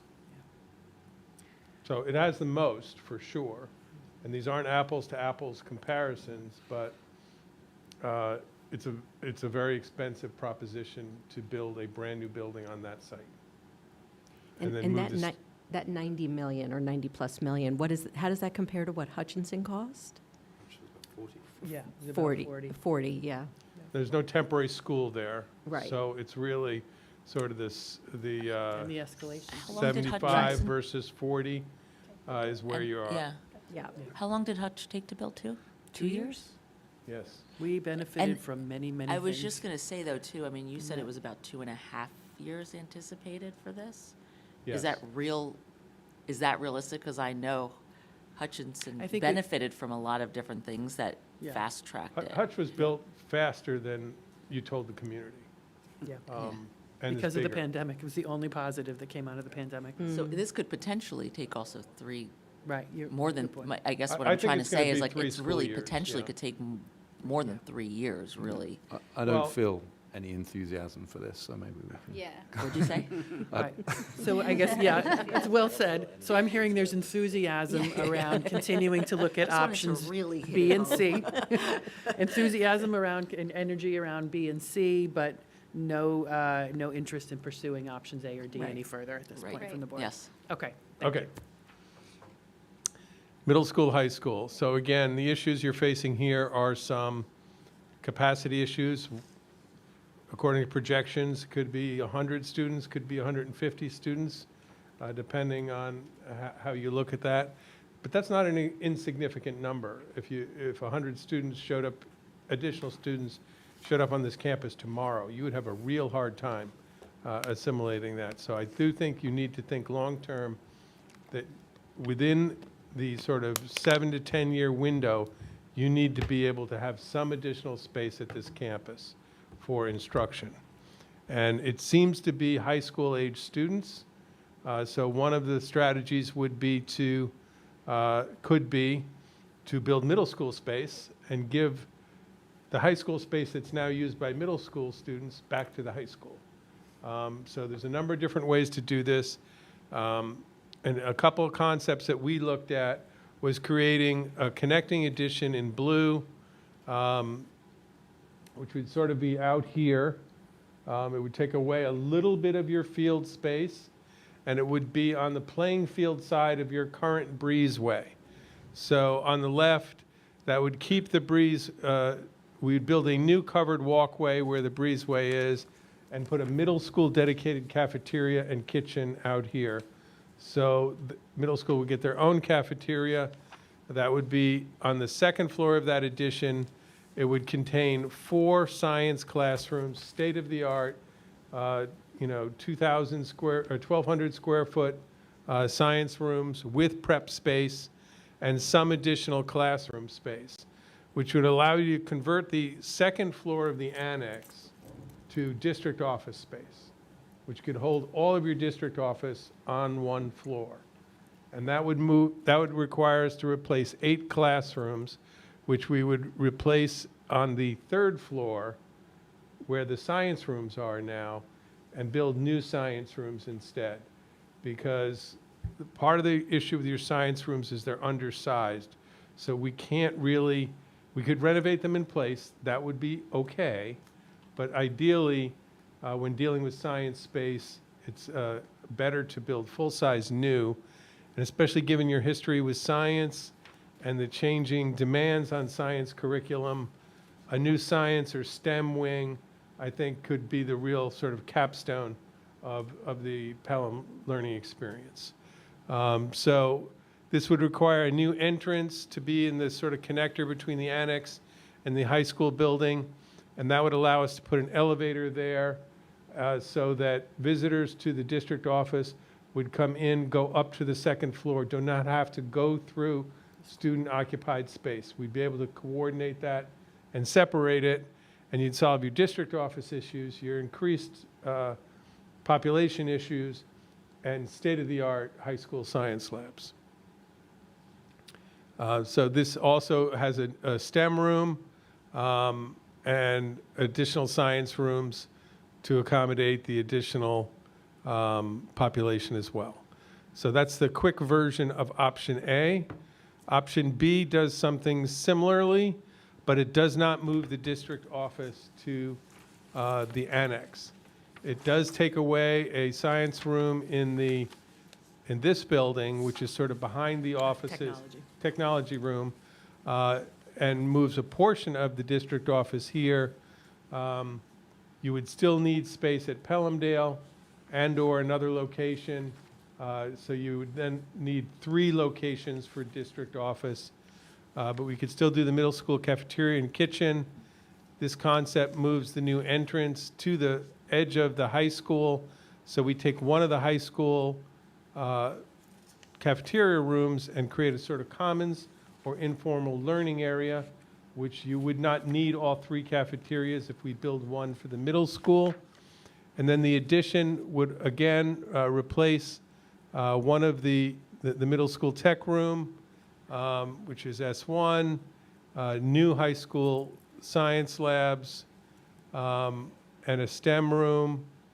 And then on the upper floor of the annex, we would renovate 3 of the science rooms and replace 4 of the general classroom spaces. So it would also allow you, with a 2.5-story addition, some roof area which could be future classrooms. So we could design that roof as a future floor so that you'd have a little bit more room to add 2 to 3 rooms at some point in the future. So that was pretty quick, but again, framed out option A, about $10 million more than option B. And again, sort of our first thoughts. And I think that there's probably more work that could be done on both approaches. Obviously, this is not the nearest short-term need, but we think you're going to need something to happen here. And we think the opportunity of creating a sort of STEM science wing is exciting and could really provide a great deal of benefit rather than just tagging on more classrooms and leaving outdated science labs. So option A does not include district offices? It does. Does. Okay, That'd be full inclusion of district office. This would get you completely out of rental space. So Which you. would be an Option A. important savings on the budget as well. I mean, that's Right, something to and consider we too can- as we start to think We can work about with funding. Jim and your financial advisors on how that impacts the cost to taxpayers. Because even though it's 10 million more roughly, the impact to taxpayers will not be the full 10 million because it'll be offset by not paying rent at the Sanborn building, and it'll leave Pelhamdale available for future Strategically. use. For that And future. Right, exactly. Is administrative, building for administrative, like offices, is that aidable, fundable, whatever the word is? The It short depends. answer is no. Okay. The real answer in this configuration kind of Okay. is, because we're converting existing classroom space to district office. Gotcha. It's really only aidable in a situation where you're renovating existing building space. I see. It's not aidable to build new district office space. I think that's important. So if we had flip-flopped and decided to build new offices on the new expansion wing, that would not be aidable. Not at all. But building the classrooms there and doing renovations for the offices does then put them in the aidable bucket. Right. is It's not a what we saw in peculiarity of we how, didn't see that in the pictures. existing renovation and new construction are aided by different methods. So when you renovate a building, you get a cost allowance based on the total area of the entire building. And you can spend up to that amount, do whatever you want, and it'll qualify for building aid. But if you're going to build a new addition, they're going to look at every room and say, you get 20 building aid units for that, you get 15 building aid units for that, and for the district office, you get 0 building aid units. So that's why it's advantageous to do it in renovation. Also, this may be irrelevant. And I hope State Ed's not watching your video. I'm sure they have better things to do. This may be irrelevant, but as I'm sitting here, I'm reminded that you actually have 2 rooms in this building that don't exist, but could exist very easily there and there. So I don't know if that's of note. Yeah, Wait, say we that have been again? told that it was, These patios. See that? that they were Patios, designed as yeah. future floors, and we can look at that. Our experience with that, which we have some experience, is that's a very expensive room. Because it's a 3rd floor room, logistics, cranes. You can build I would rather add a room to a building addition. It does provide you some flexibility, and we can take a look at an option that utilizes them. I know also that I hear a lot about the cafeteria and the need for the cafeteria and sort of the interaction that students have in the cafeteria. I just wonder if you can speak a little bit about the level of like need or benefit of kind of being able to kind of bring that into the high school. Yeah, so I mean, that's something we've traditionally struggled with because when this building was built, I think there were some renovations done to create the cafeterias as they are today, but it is not big enough to support food service for both buildings. Yeah. It's big enough for the middle school. This year, as I've shared with the board, we tried to schedule most 9th graders, because 9th graders don't have open campus. So most 9th graders have been scheduled for lunch 7th period because cafeteria was wide open 7th period. So it has made a significant difference on when you look at the hallways and the stairwells, which is what people were hearing about in the past. Huge difference there. So I think we're dealing definitely with much better capacity than we were in the past. And so I think overall it works much better and I think it's manageable as long as the weather's nice. It doesn't address the need when it's rainy, when it's cold, when our upperclassmen don't leave the campus for lunch. So I think that will always be a piece of need unless we have more of a cafeteria space. I'm trying to think, there was another piece to the cafeteria issue. I think that's really the main one. One of the things that I know we've talked about it before too is the desire to give high school students kind of that student center And again, that's a programmatic quality of life, if you call it that, to think about, are there ways that we can give them more of that space to connect personally, where they've got a little bit more autonomy. It's, what did we say? It's less serious than a library, more serious than a cafeteria, something that could be used flexibly as a learning space if a teacher wanted to bring a class down, collaboration space. So I think, especially with current learning theory, with the desire to have students make greater connection, build community, I think there's philosophical and educational reasons to have a space that could also be flexed to that. And the reality is, we do have a little bit of space in the cafeteria, even during the middle school lunch periods. And we have designated portions of the room. We've got what used to be called the cyber cafe, is now a high school room. And there's about 50 seats on one end. The cyber room, on hot days, you will get high school kids in because it's air conditioned. But the other space, they just don't want to be there with middle school kids. So, maybe that would change over time. But, so it's better now than it was, Okay. but it still doesn't fully meet the need, especially if all students were in the building. I'll just stop there. No, I mean, it's just good to know. I know it's not one of the, there's security issues, there's the, there's the annex, but I Yeah. just wanted But- to hear a little bit about the value, and I the think, on the investment security for that. side, if there ever were a situation where we didn't want kids going out for lunch for a period of time, Yep. we don't have the capacity to have them all in the building and really sustainably have them in one place. You also probably hear from your kids about long lunch lines and things like that. Yeah. That also comes from having all students trying to access an undersized cafeteria. Yeah. So, In these scenarios, it would allow for all high school students to stay in for lunch? it would be a separate cafeteria for Okay, middle so there school. would be room for the Yeah. entire high Yes. school? Okay. So that's the program choices that we currently looked at for the middle school, high school campus. And then we wanted to pivot back to something. Sorry, I just want to add one quick thought, because just looking at that $10 million difference, like there's probably, would we be able to also look at sort of In between? an ROI, of the rental versus the not, like what would be the value yeah, over a yeah. period of time, right? So that could be a very easy, obvious Right. investment That could make up the difference. to make up the difference. So it's not actually, it's just investing. My over guess is here it versus doesn't there. make up the full difference. But Yeah. I would imagine that's what I'm saying. That feels like a little bit, it could be a no-brainer for this, this particular one.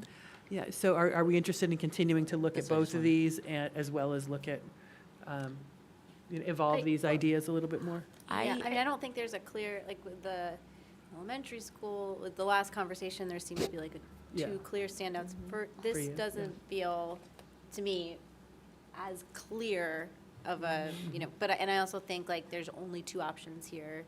So it's worth exploring and developing, each of these I options. do think when we explore, if we know how much the rental space is Sure. today. Yeah. So for me, and maybe because I am in the facilities committee, option one is the clear winner for me, because it gives us everything we want, plus it enables the admin space to move in, leaving some space at Colonial to eventually do what we need to do there, and really consolidating more, plus putting an elevator in that directly goes into the admin space and not have to go through the kids. And that cafeteria space, once you have a kid in the middle school who has to eat at 10 o'clock in the morning, I think having their own cafeteria would definitely make sense. I know it's a good to have, it's not a must, but it will free up the other cafeterias that are in the high school. How many people are in Sanborn right now, roughly? 13, 14, 14. Valerie is saying to me 14. Like so much in life, it's comes down to parking. Is there enough parking to absorb an extra 14 cars? Do you know? Well, that's always an issue here. We'd have to, if any opportunities came to increase parking. We do have a good relationship with the village as well, Right. too. We could certainly have some I was gonna conversations say, around that. We could potentially explore another street to allow for street parking. Yeah, Yeah. and we During do that have, 2 we do hours. have folks parking down at Glover. Actually, we have staff that park at Glover during the school day, which isn't great. It's a nice walk. And I It's mean, not cold. On a nice day, it's a nice walk. this might be more like of an anecdotal question, or I can't get this mic right. I'm like too loud or too far away from it. Sorry.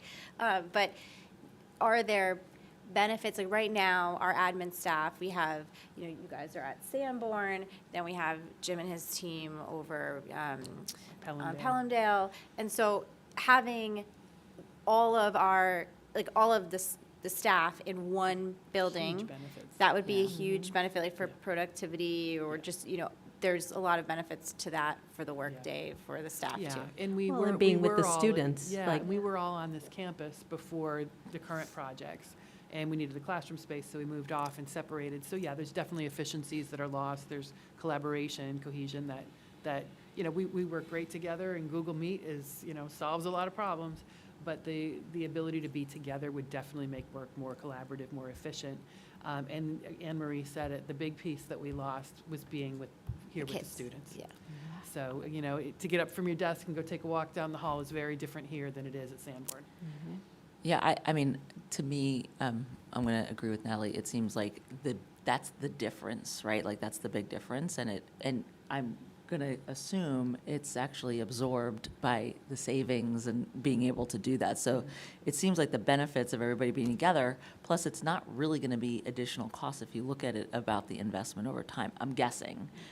So I would be leaning to the option A because it just does seem like it covers the costs to do that, and it benefits everybody, the students, the administration, to do that. And it's, that's sort of where my mind is going as well. Well, I unless mean, something- and quick math on the rental savings, I mean, I'm gonna be making these numbers up, completely made up numbers. Again, these are made up numbers, but like if we spend $500,000 a year in rent, which we probably don't, 200, right? Okay. So spending $200,000 a year in rent, that's 10 years, we are saving $2 million. So it would take like, 20 years to save the $10 million of the, Some to of make it up the is difference. aidable. But some of it is aidable, it's not a one-to-one, savings ratio, but like, that's sort of like rough, quick, like what we're looking at. Jim, do you have like Yeah, right, like a 50% ballpark? I don't want to put you too is much aidable, on the then spot, and you if take you're that, not that's- comfortable, that's fine, but if you had like a ballpark. Well, I did speak to our financial advisor, just kind of giving an idea of, again, our admin space roughly of $200,000 a year. How much could we borrow if we had $200K as an annual debt service? So in the range between 4.65 to 5.8 million, depending on what your term is, whether it's a 15 or a 20-year term, depending on aid levels. And the big part is you're looking at those aid levels, building aid units and how that's going to shake out. There's not a lot of clarity on that at this point, so it's difficult to really lock in on a number. But that number, if that estimate is correct, that could be half the difference right there. Right. Yeah, Right. it's about half. Right, Yeah, right. it's So definitely, I that's think, what- so then- Right, so What it's that like, tells it's gets you more halfway there. material than, Yeah. than that, yeah. All right, any other thoughts or guidance to give to the architects on this before we move on to the last pieces? I think it's worth exploring both of them, but I guess my initial reaction is, given all the other big numbers that we've seen, I don't know, this like incremental 10 million doesn't feel like it's the best use of the next 10 million compared to Siwanoy. Like, for $7 million, you can have a 2/3 new school compared to like renovating the existing annex. That feels like a lot more bang for your buck than getting, moving the district offices in and some other incremental things at the high school. So I guess for me, my bias at the moment would be more towards option B, but I think it's worth exploring both of them. Yeah, I think to that point, in my mind, and we'd have to look at the numbers, if you look at the aid, if it's 50% of that 10 million, then you go like long-term wise around 200,000 every year. If it kind of nets out, then I think it's a good investment. But to your point, if it's 10 million to spend 10 million, then I would say no. But I do, in my quick mind, in the math, if you think about then the sort of like other benefit, that little piece of like the 15% around having the staff together, I would imagine it needs to net out to zero with those other aspects of it. I don't know. I To mean, I think confirm- And I just, at the end eventually, of the day, we have, 55 million of infrastructure. Maybe we don't do all of it, but, that's the baseline. We have 35 million or so for Siwanoy. We're talking about 35 or 45 here, and we haven't talked about air conditioning yet. Like, the numbers are getting really big, and we got to think about where they are big numbers. incrementally, Yeah. maybe it's not. But here's, at least from where I view this, we've addressed the administrative office's problem back in 2018, when we moved the offices out because we needed the space. We bought the house and used it as administrative offices. We know we have a plan for that land.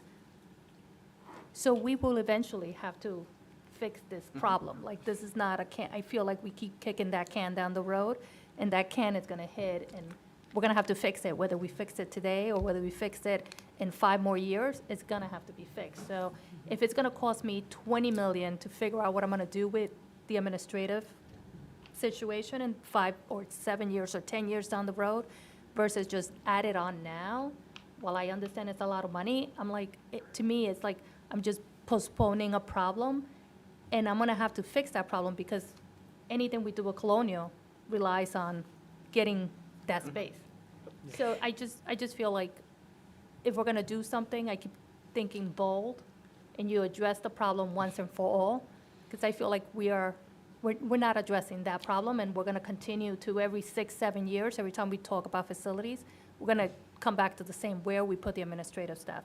Well, I Unfortunately, mean, we're landlocked, so Yeah. it's not like we could rent a lot of space for cheap or get free space. I mean, I would love to get some free space somewhere. I mean, To if we- confirm, Wait. just to, oh, I'm sorry, I was just going to say, to confirm, the difference between the two is basically bringing all of the administrators back to the main campus. Is that the main difference between these two? Programmatically, that's a primary difference. There's also the size of the addition, right? We have, in option B, we've reduced the size of the addition a little bit. So there is the potential for kind of a hybrid between those options as well.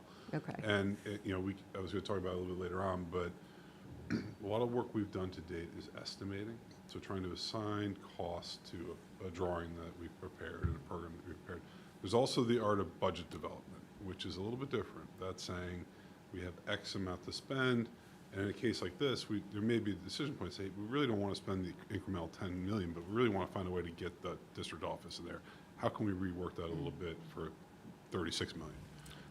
And there's also a little bit of art to that as we weigh priorities as well. But developing a budget is equally as important as developing a program. So, But in both cases, we're talking about a new cafeteria. yes. Yeah, New okay. middle school cafeteria, but option A also has replacement of all of the high school science labs. And option B doesn't? Has some Some. of them, Some, okay. So option A gives you more square footage, yes. which I know I just said about fixing the problem, but if one day we do find ourselves back and we need more space, those could potentially then be converted to yet more classrooms. Yes, you've been known to convert things and convert them back. Right. Yes. So would it be possible then for the next round to just maybe hone in a little bit more, crunch some more? Because it feels like it's a little bit down to the numbers game, right? Like, what do we think the aid is going to be? What is the rental versus that, sort of some of those returns? Can we kind of just hone in on that a little bit more, and maybe it'll Yeah, help us this is all great kind of lean? feedback. My guess is you're going to see an option C, Okay.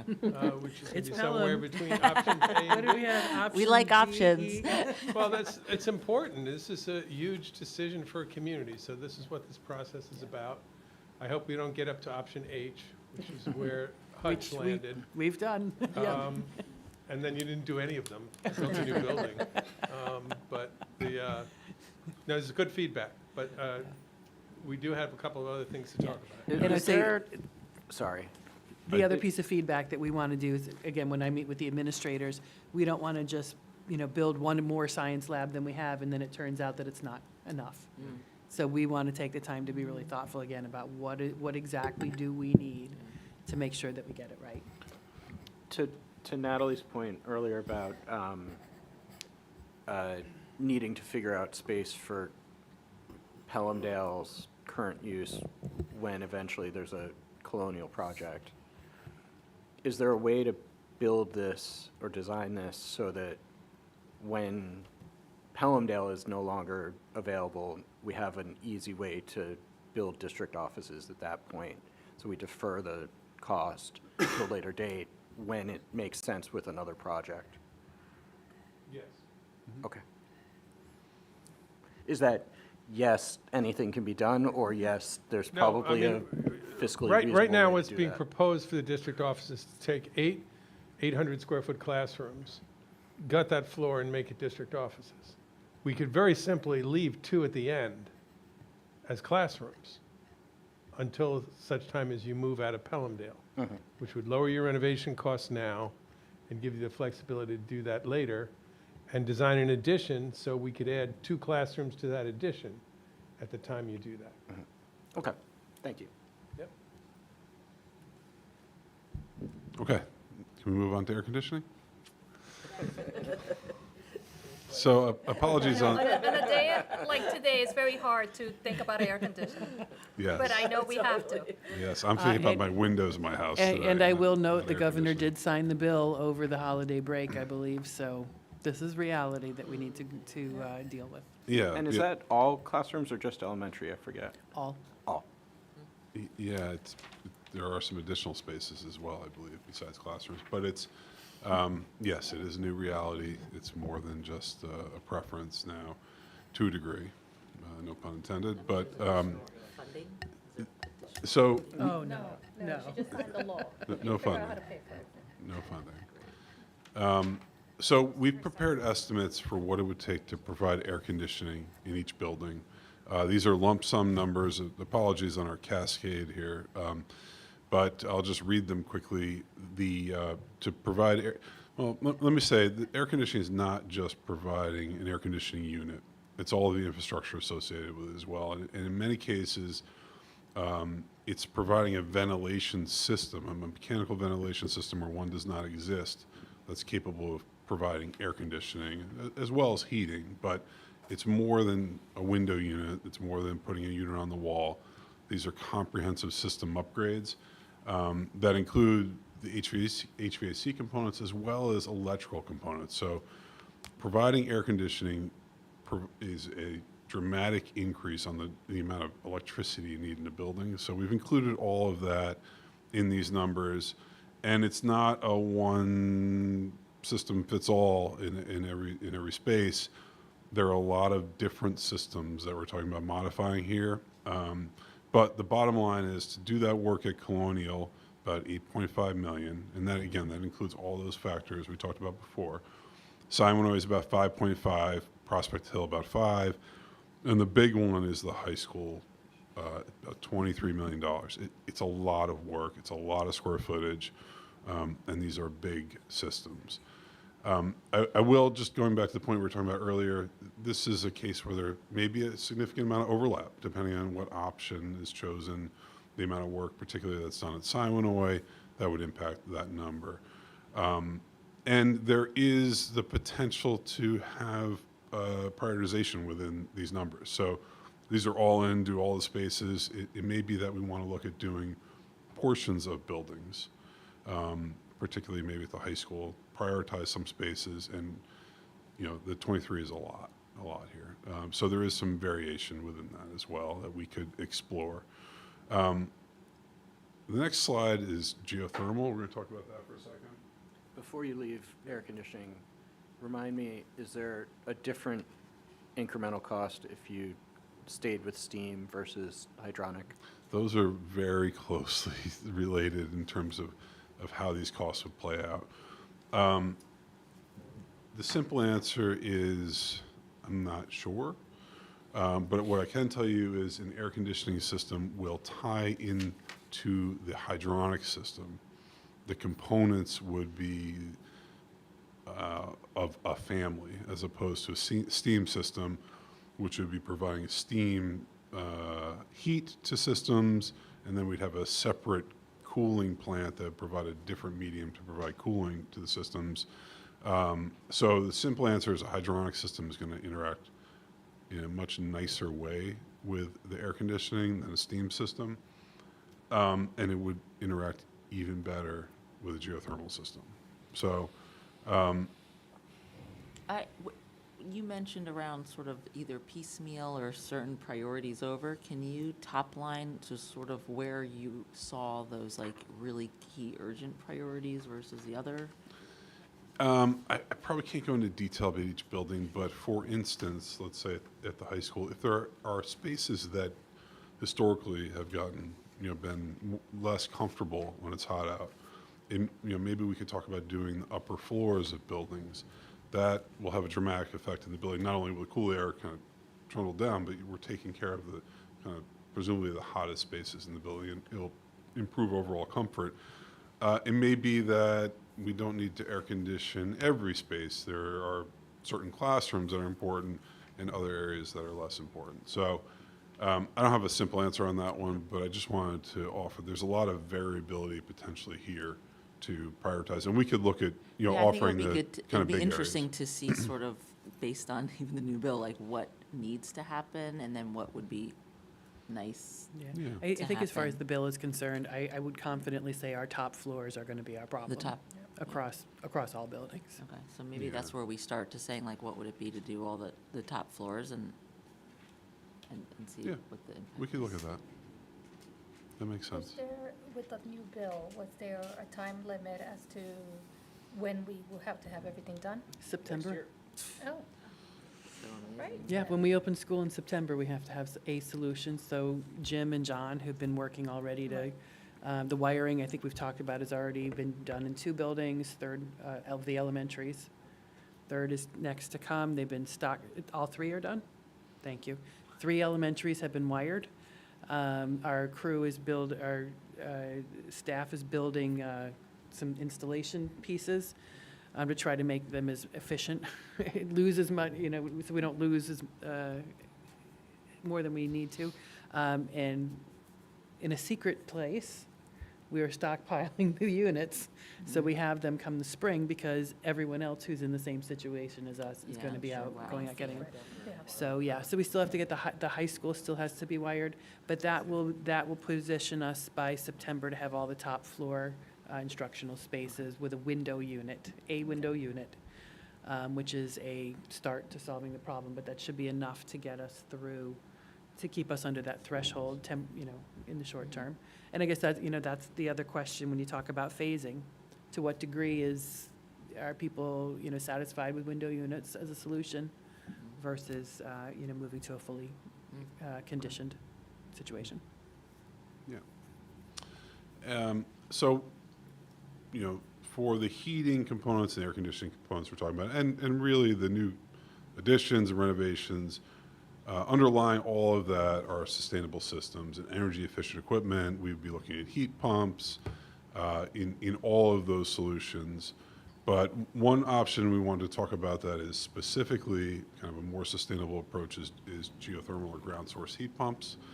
And I just want to say air conditioning is a prerequisite to use that type of system. It relies on a balanced heating and cooling load. Basically uses the earth as a heat sink to discharge or take heat out, depending on the season. And if you only run it in one mode all of the time, it'll kind of be like the freezer in my basement that just gets all the ice buildup on it and stops working. It does require a balanced heating and cooling load. So for those of you that are not familiar with ground source heat pump, or kind of referred to as geothermal, this is a system that uses piping to turn the ground into a heat sink. The ground temperature is always constant. These systems go down about just under 500 feet into the ground. They're closed looped, so it's kind of like your car radiator. It pumps a refrigerant or water through the piping so that it always returns at a constant 52 to 54 degrees. And that allows the heat pump, a water-based heat pump, to extract or discharge heat energy into the system throughout the year. So it can operate in a heating or cooling mode. And what does that do? Well, it takes the place of a fossil fuel-fired boiler and a fossil fuel-fired chiller plant. So now we can move from fossil-based fuels to do heating and cooling to a clean electric mode. So it basically discharges our fuel hookup, gets rid of our boilers, and we replace it with heat pump systems. But that does require a balanced heating and cooling load to make that work effectively. We did just convert a 1932 middle school. It's about 170,000 square feet fully to geothermal. This was their athletic field adjacent to the building. This is a drilling rig. It drills 495 feet into the ground, installs a plastic pipe, and the pipe all returns back to the former boiler room, which is the heat pump room now. And then once that installation is complete, this whole system lives 6 feet. The tops of the wells are 6 feet underground. So once they're there, they're kind of inert. The expected useful life is 100 years, and there's going to be a playing field and a playground built on top of it, and hopefully nobody sees it for another 100 years. And the piping is a welded plastic pipe. It's kind of indestructible. It's hidden from UV exposure. It'll be there for a long, long time. So once it's installed, you don't see it again, but you do need some real estate. It takes up a little bit of footprint. And for that reason, we are not recommending or proposing it at Colonial. There just isn't the space to put it. And if you did put it there, it would restrict your options in the future for the types of additions we were just talking about. But at Siwanoy and Prospect Hill, the order of magnitude is about a $2 million additional investment. So this is net of boiler upgrades. So this is really the cost of the well field and swapping out the heat pumps with the boilers. So the heat pump work in this estimate is neutral compared to the boiler cost. It assumes we're upgrading the boilers no matter what, and this would just be the add for the well field. And at the high school, it's about $6 million. So these are additive costs to the heating and cooling system, but would significantly reduce or even really offset all your fossil fuel usage for heating and cooling. And you said these would have to be paired with air conditioning upgrades as well. So Yeah, it would be that system the heating requi- system upgrade, Yes. ideally to hydronic, plus Yeah. the air conditioning, plus the well field. Yeah, And full air conditioning upgrade, not Not doing window it in units. phases like we just said. Not window units, for sure. Yeah, Well, yeah, not window. I would think so, yes. I mean, I want to talk to our engineers a little bit more about what's driving the sizing of the system, because in that scenario, they're going to look at both heating and cooling loads, so peak demand on design degree days, there may be an option to do, particularly at the high school. Probably the smaller building is no, it's just the whole thing. There may be some option at the high school to do a partial geothermal system with partial air conditioning. And these systems could go on forever, like lifetime usage of them. Yeah, I mean, the ones we've installed and we are working on with districts that are almost fully geothermal, like Putnam Valley Central School District is almost 100% geothermal. Yeah, about 25 years ago, they converted the high school, their middle school, and portion of the elementary school was done about 10 years ago. This year, they're going to convert the whole thing. The expectation is those systems will be there for 50 to 100 years without really any maintenance of the well field.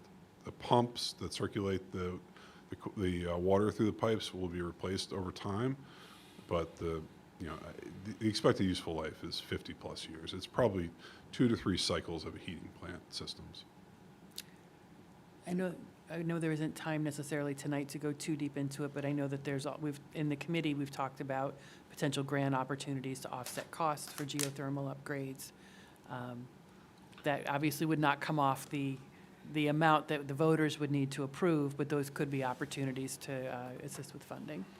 And tax credits. Yeah, Tax just credits. To the very, extent they Thank you, tax survive. credits. yes, Yes. yes. So Which are very quickly, substantial. there is some funding that's available through New York State for geothermal, but right now it's only limited to high-need districts and high-need neighborhoods. It's defined by the HUD parameters.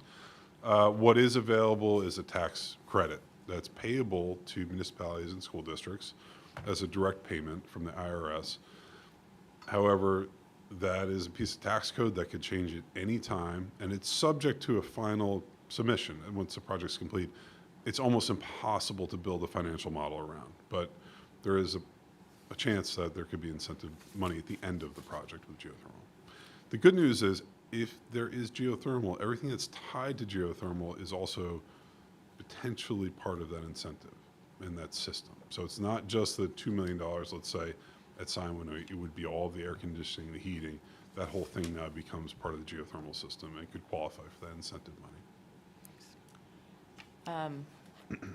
In addition to that, is there any kind of longitudinal, like, savings, like, outlook? Like, I wonder if there is just a way to look at it from that perspective, understanding, like, there's no guarantees, or there's nothing that, but just to be able to look at it as far as just the costs, the taxes. Yeah, just to be able to understand, like, this is the full investment, and then this is sort of what, you know, like, what those returns are. Is there any? Yeah, we've actually done geothermal wells on one energy performance project in New York State, which has to have a total umbrella payback of 18 years.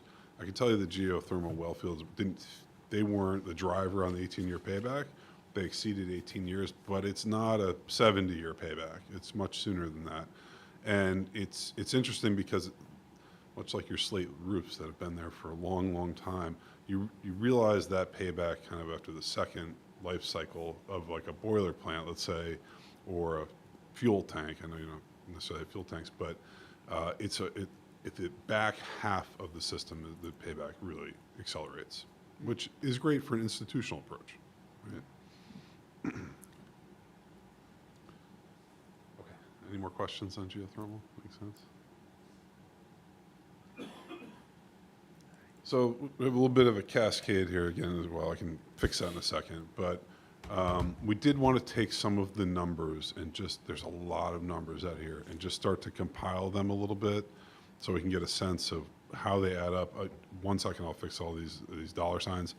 It looks like maybe a Google slide translate issue. But they're not in any particular order, but we just wanted to share how these costs can come together. I'll just try to fix that.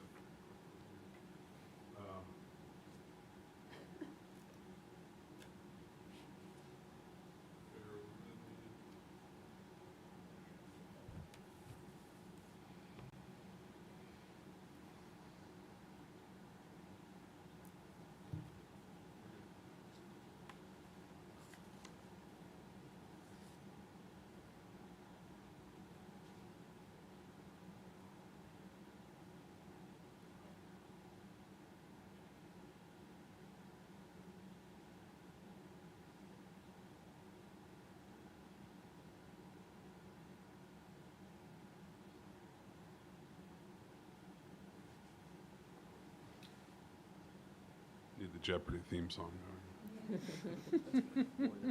Your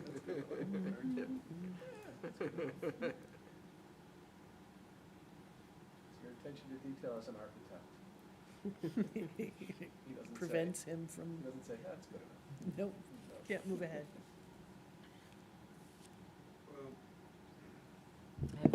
The total numbers are kind of important, right? Just Yes. to frame the context here.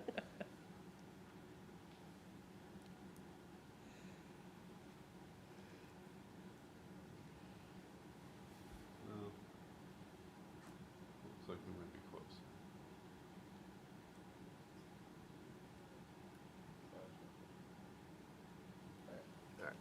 We got them on there. All right. So again, this isn't really meant to prioritize them for you, but to just see there are a number of different ways to look at this. As you know, there's a significant matrix of costs that could be put together here. But in totality, we just picked a couple of options to put into this matrix. For Siwanoy, it's option C. In the high school, it's option B.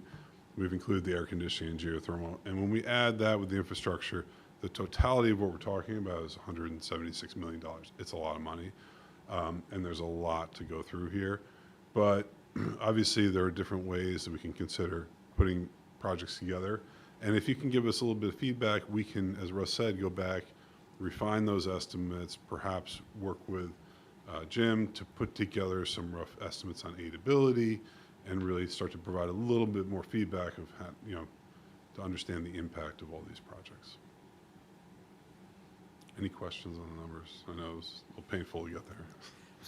Are you looking for feedback tonight, or is this something that we can sleep on and, yeah, and come back? I don't know with that we're going feedback? to, Got it, have it thank you. tonight, but when you're comfortable, we Yeah. can start to narrow this down and refine some of the approaches. I mean, sorry, for me, that bottom row with the totals in it, yeah, I don't really know what to make of those numbers without understanding the aidability bit, you know? The what? The Aidability. The Yeah. aidability of each of The those. tax impact. Yeah. What does this mean to a taxpayer? Right. So Right. we'll work with Jim on that. I know he's done some homework on it. Yeah. And I would say, do not make a decision now, because Yeah. 10 o'clock. And I would, yes, and I would add a reminder too to anyone who's watching, just the reminder that parallel with this conversation is the financial side of, we know that we've got opportunities coming up. So a debt drop off in a couple years that will give us the ability to, in a debt neutral manner, to bond up to about 10 million, and then a few years after that to 55. So that's $65 million there. Right. So, which would then go against, would be something to offset those costs. I think it's important that we keep that in mind too, and that those numbers are not the thing that the community leaves tonight seeing and, seeing as the end of the story. It's really the beginning of the story. Correct. Okay. So the takeaways that I had from tonight as far as follow-ups was to more clarity on what the offset of rent would be for us. Long-term, what would the payback potential be on geothermal?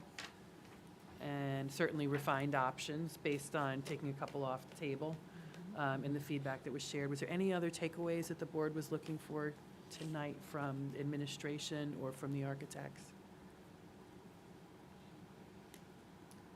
It's not a takeaway necessarily, but I want to, and you did say it at the beginning, but I want to make sure the community either watches the video or just starts asking, or just starts paying attention to the magnitude of the work that we're talking about. Yeah, and I think part of what you were talking about when you were talking about, other things to look at, I think we talked about what options there might be at the high school that might be sort of intermediate approaches between the options there. For air conditioning, what intermediate options there might be for partial air conditioning and what that might cost. Some of those other steps that I know mean more work for you guys, but would be helpful for us in thinking about splitting the baby maybe on some of these. Okay. And maybe we'll be talking about this next, but sort of roughly what is the order of operations in terms of surveys, soliciting feedback, communicating this in a slightly more succinct form? Yeah. What- So we've batted around some ideas. We were partially waiting to get, we being Alex and I talk about this a lot, wanted to get through tonight and really see where the board landed on options, what we're going to be pursuing going forward. So we're going to be reconvening later this week, and we also were talking about reconvening with the board members who are on the advocacy committee to finalize a plan for exactly that. So we do anticipate, we want to make sure that whatever we put together, that it gets the board the information you need from the community at the right time and the right information. So if there is anything, as I said at the beginning, is there any information you want us to start thinking about in that survey? And maybe I'll just, we won't do it tonight, but I'll reach out to you about what is that information that you want, hearing what you're hearing, knowing the decisions that are now in front of you. What information will be helpful to you as a board member or as a board as a whole, in your role as a member of the board in making this decision, so that we can solicit that either through survey, if it's a focus group setting, whatever it is, we can figure out the best way to get that. And then we'll also, so we'll if you can get us that information, I'll send you a follow-up note about that. And then we'll talk about what do we want to do as far as engagement sessions, whether it's World Cafes, info sessions, surveys, and we'll map that out and come back to the board That'd with be that plan. And two, we want to, in Marie's point, we want to also then communicate those engagement opportunities to the community so that they can actively come and be part of the process. Yeah, and I think one of the things would be helpful, and that we'll talk about as we build this out, is Anne Marie, like you said, we want everybody to pay attention, but we have to live in the reality, like most people might not be able to watch this entire Right. thing, Well, right? So exactly. as we get out the Yep. surveys, as we begin to do it, how do we really share the most important pieces of information in a very Concise. condensed manner to Yeah. bring the community along to answer the surveys or to do that? Because this is a lot of information. We've all been taking it in, and some people may, but I would imagine most people don't. So anyway, Yep. so I just wanted to, I agree. think that that would be a great tool for us to build. Yep. What if we do like a What? comedy tour or something different? Dress up as the different options. Yeah, dress up and do like improv of like scenarios. hands. Yeah. And I'm going to People would pay suggest, attention to that, wouldn't they? I'm going to suggest the discussion about the criteria for the decision analysis, we just postpone until next time. Okay. It's been a really robust conversation, a lot of information to absorb. So Ross Walter, thank you. I really Yeah, think thank you you all so did a much. Beautiful job, appreciate the collaboration. We'll, we will, I know you've got this feedback. Once we meet with the administrators, we'll circle back with you on that feedback too, because I know that's going to be really helpful in furthering the I think there options. was some discussion of maybe having a committee meeting as well, so there might be some work that committee can take on to help. Yes. We're to re- meeting yeah. next week. Yes, okay, great. So we got that joint committee coming up. All right. Thank you so much. you. Have a Thank you. wonderful Really night. appreciate it. Really Thank appreciate you. it. Okay. Now we're All right. moving on to 4.3, Board of Education Committee reports. I think we bailed No. on those. But we had, Yeah, I think we did have Advocacy. advocacy and engagement yesterday, and it was very good meeting. We heard a lot of feedback in terms of our first proposal to go out with a survey to the community on facilities and infrastructure. So we are taking it back and revisiting, readjusting, redoing. Some more to come on that. Great feedback. I do think, and I love the idea of the World Cafes. We've been doing them for the last 3 years on topics that really have affected us. And the community, they do show up for those, and they're very informative. And also surveys, I know for the communication plan that was put into place, and Alex was able to get a lot of focus groups and a lot of information done from that. So again, a lot of options that could potentially happen from that committee. So I think we're going to probably meet sooner rather than later again. Yep. I don't know if you want to add anything. No, I think you covered everything. It was pretty helpful. Okay, so then, Communications from the public. yeah, communications, I'm like, oh. We don't have communications coming from the public, so moving on to financial reports. Can we take this as a consent? This is the one where we got the tricky Okay. difference. Oh, Actually, yes. I think I'll kick this piece off. Yes. I know I'd shared with the board in the past, the state's regionalization efforts. There's been ongoing discussion in professional circles and board circles about that process as it rolled out through emergency regulations. The state did put out a requirement for districts to, superintendents to submit data to a portal, thanks to the cabinet and our district data analyst who helped us to assemble the, I think it's 43-page, 47-page portal of data to submit to the state, which was largely made up of data that the state already had. So it was not the best use of district resources, but that was what we were required to do. We did submit that report, and then the next day, the commissioner came out with a memo based on all the pressure that had been aimed her way, putting that on hold and making it a little bit more optional.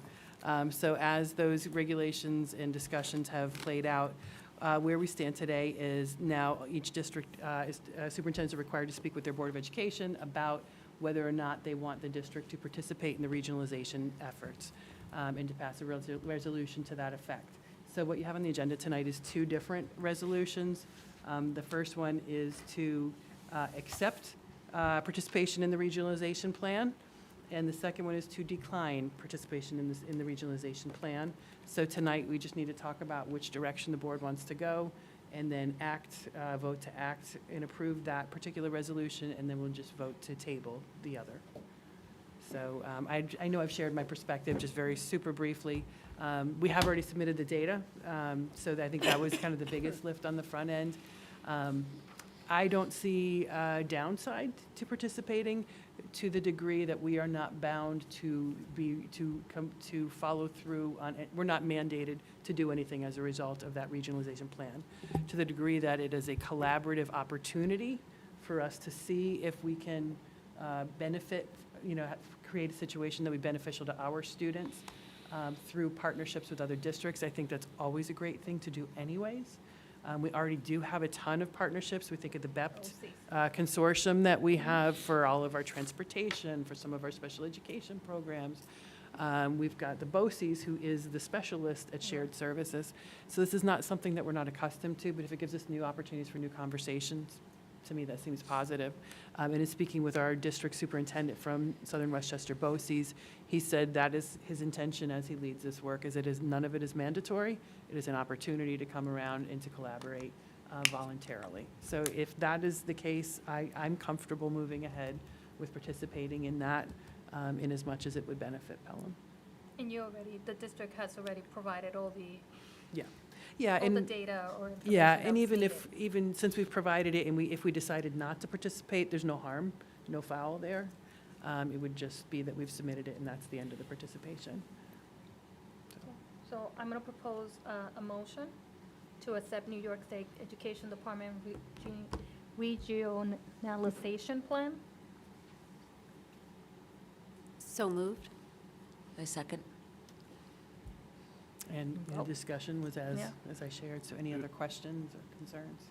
Just for folks watching at home, what is regionalization? That's a great question.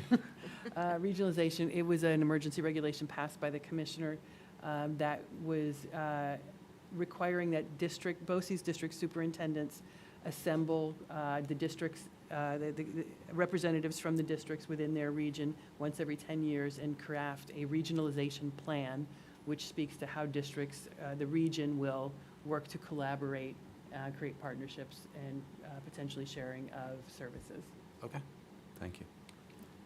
I know one of the things that was important to you in your recommendation was the idea that this is voluntary. Do you think that, was there any discussion with the lawyers about whether we ought to be saying that in our resolution?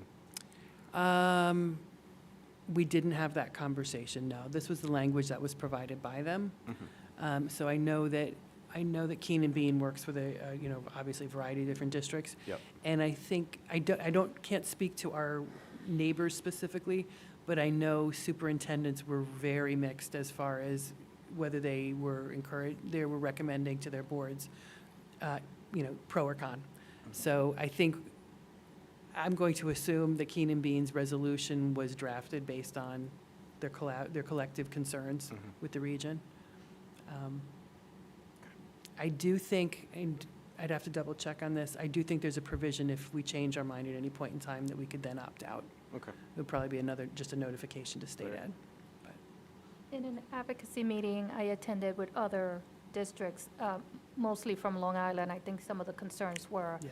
about, about what they needed to do, especially because they had to provide information within a certain amount of time. And at that point, it was a requirement, not a Right. kind of Option. volunteer, optional to do it. And so they were really upset because it was a requirement. And now it's changed to an optional submission or participation. Yeah, and I think a lot of the Long Island districts, even the same regulation, a lot of folks there were interpreting it as, it's getting late, I'm losing my words, as potentially having the potential to override local board authority over regional. sharing of resources and participation. So, But I think they made that clear in the correct. amendments. Yeah, that is That's not. I've heard Senator Shelley Mayer, who's on the Education Committee in the Senate, say that she wants to see local school districts retain control of their decision-making process and power. So whether that be with regionalization or cell phones, they want to see local districts be able to make decisions that are best for them, because if you're talking about districts in northwestern New York, I think they're viewing regionalization in a very different way than we do down here. or Long Island because of the proximity of our school districts and the resources each district has.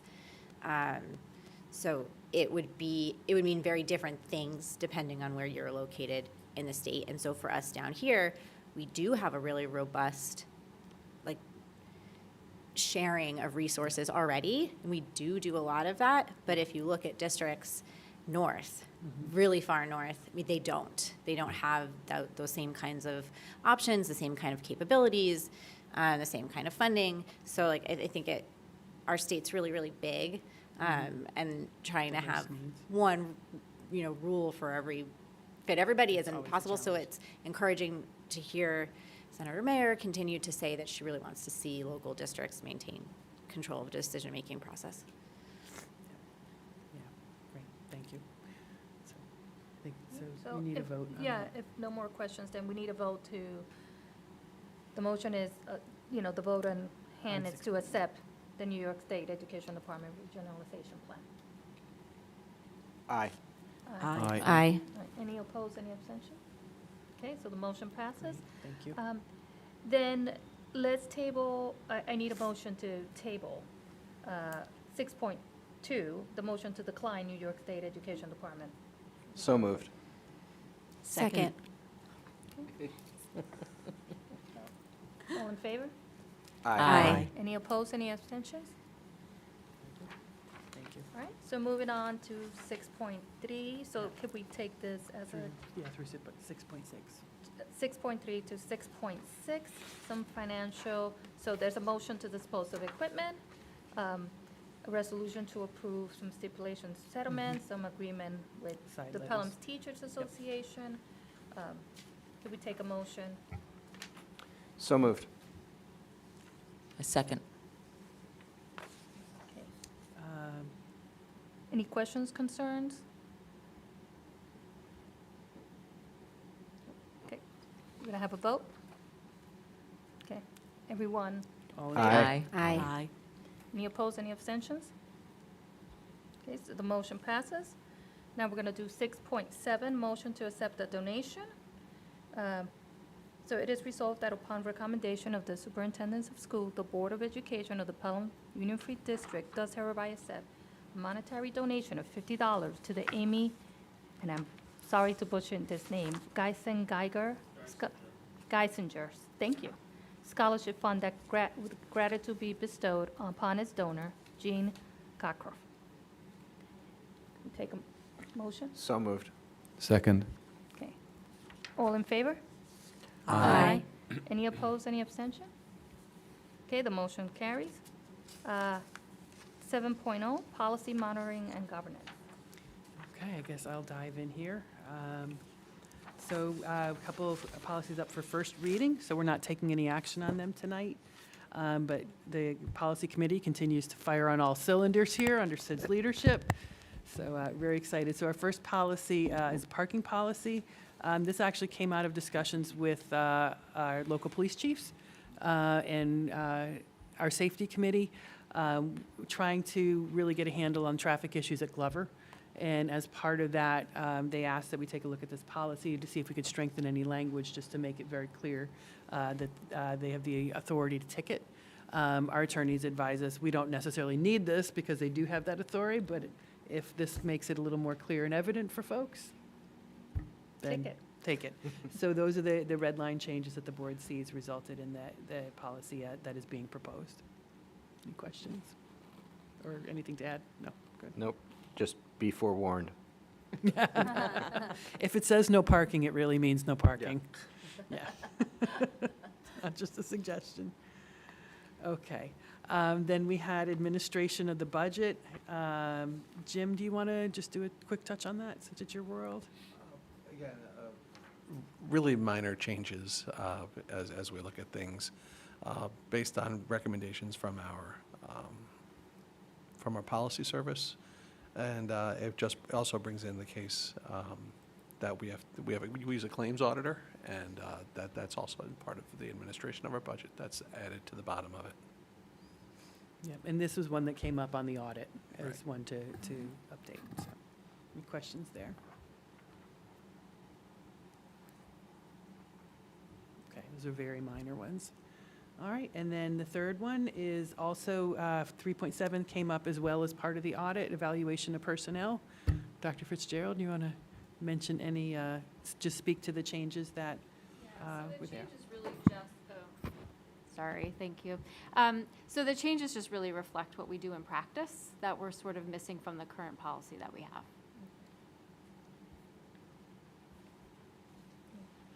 And we do recognize, too, the law around APPR has changed, so we're going to be, Tricia's been really looking, being thoughtful about that, and we're just on the cusp of starting to think about what we want that to look like.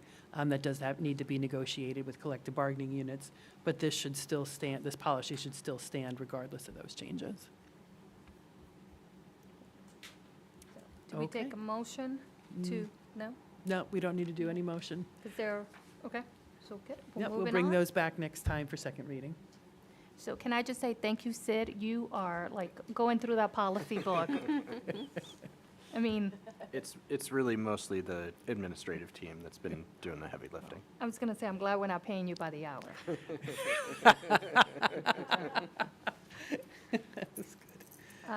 Okay, so moving on to 8.1, motion to approve Schedule C, non-instructional.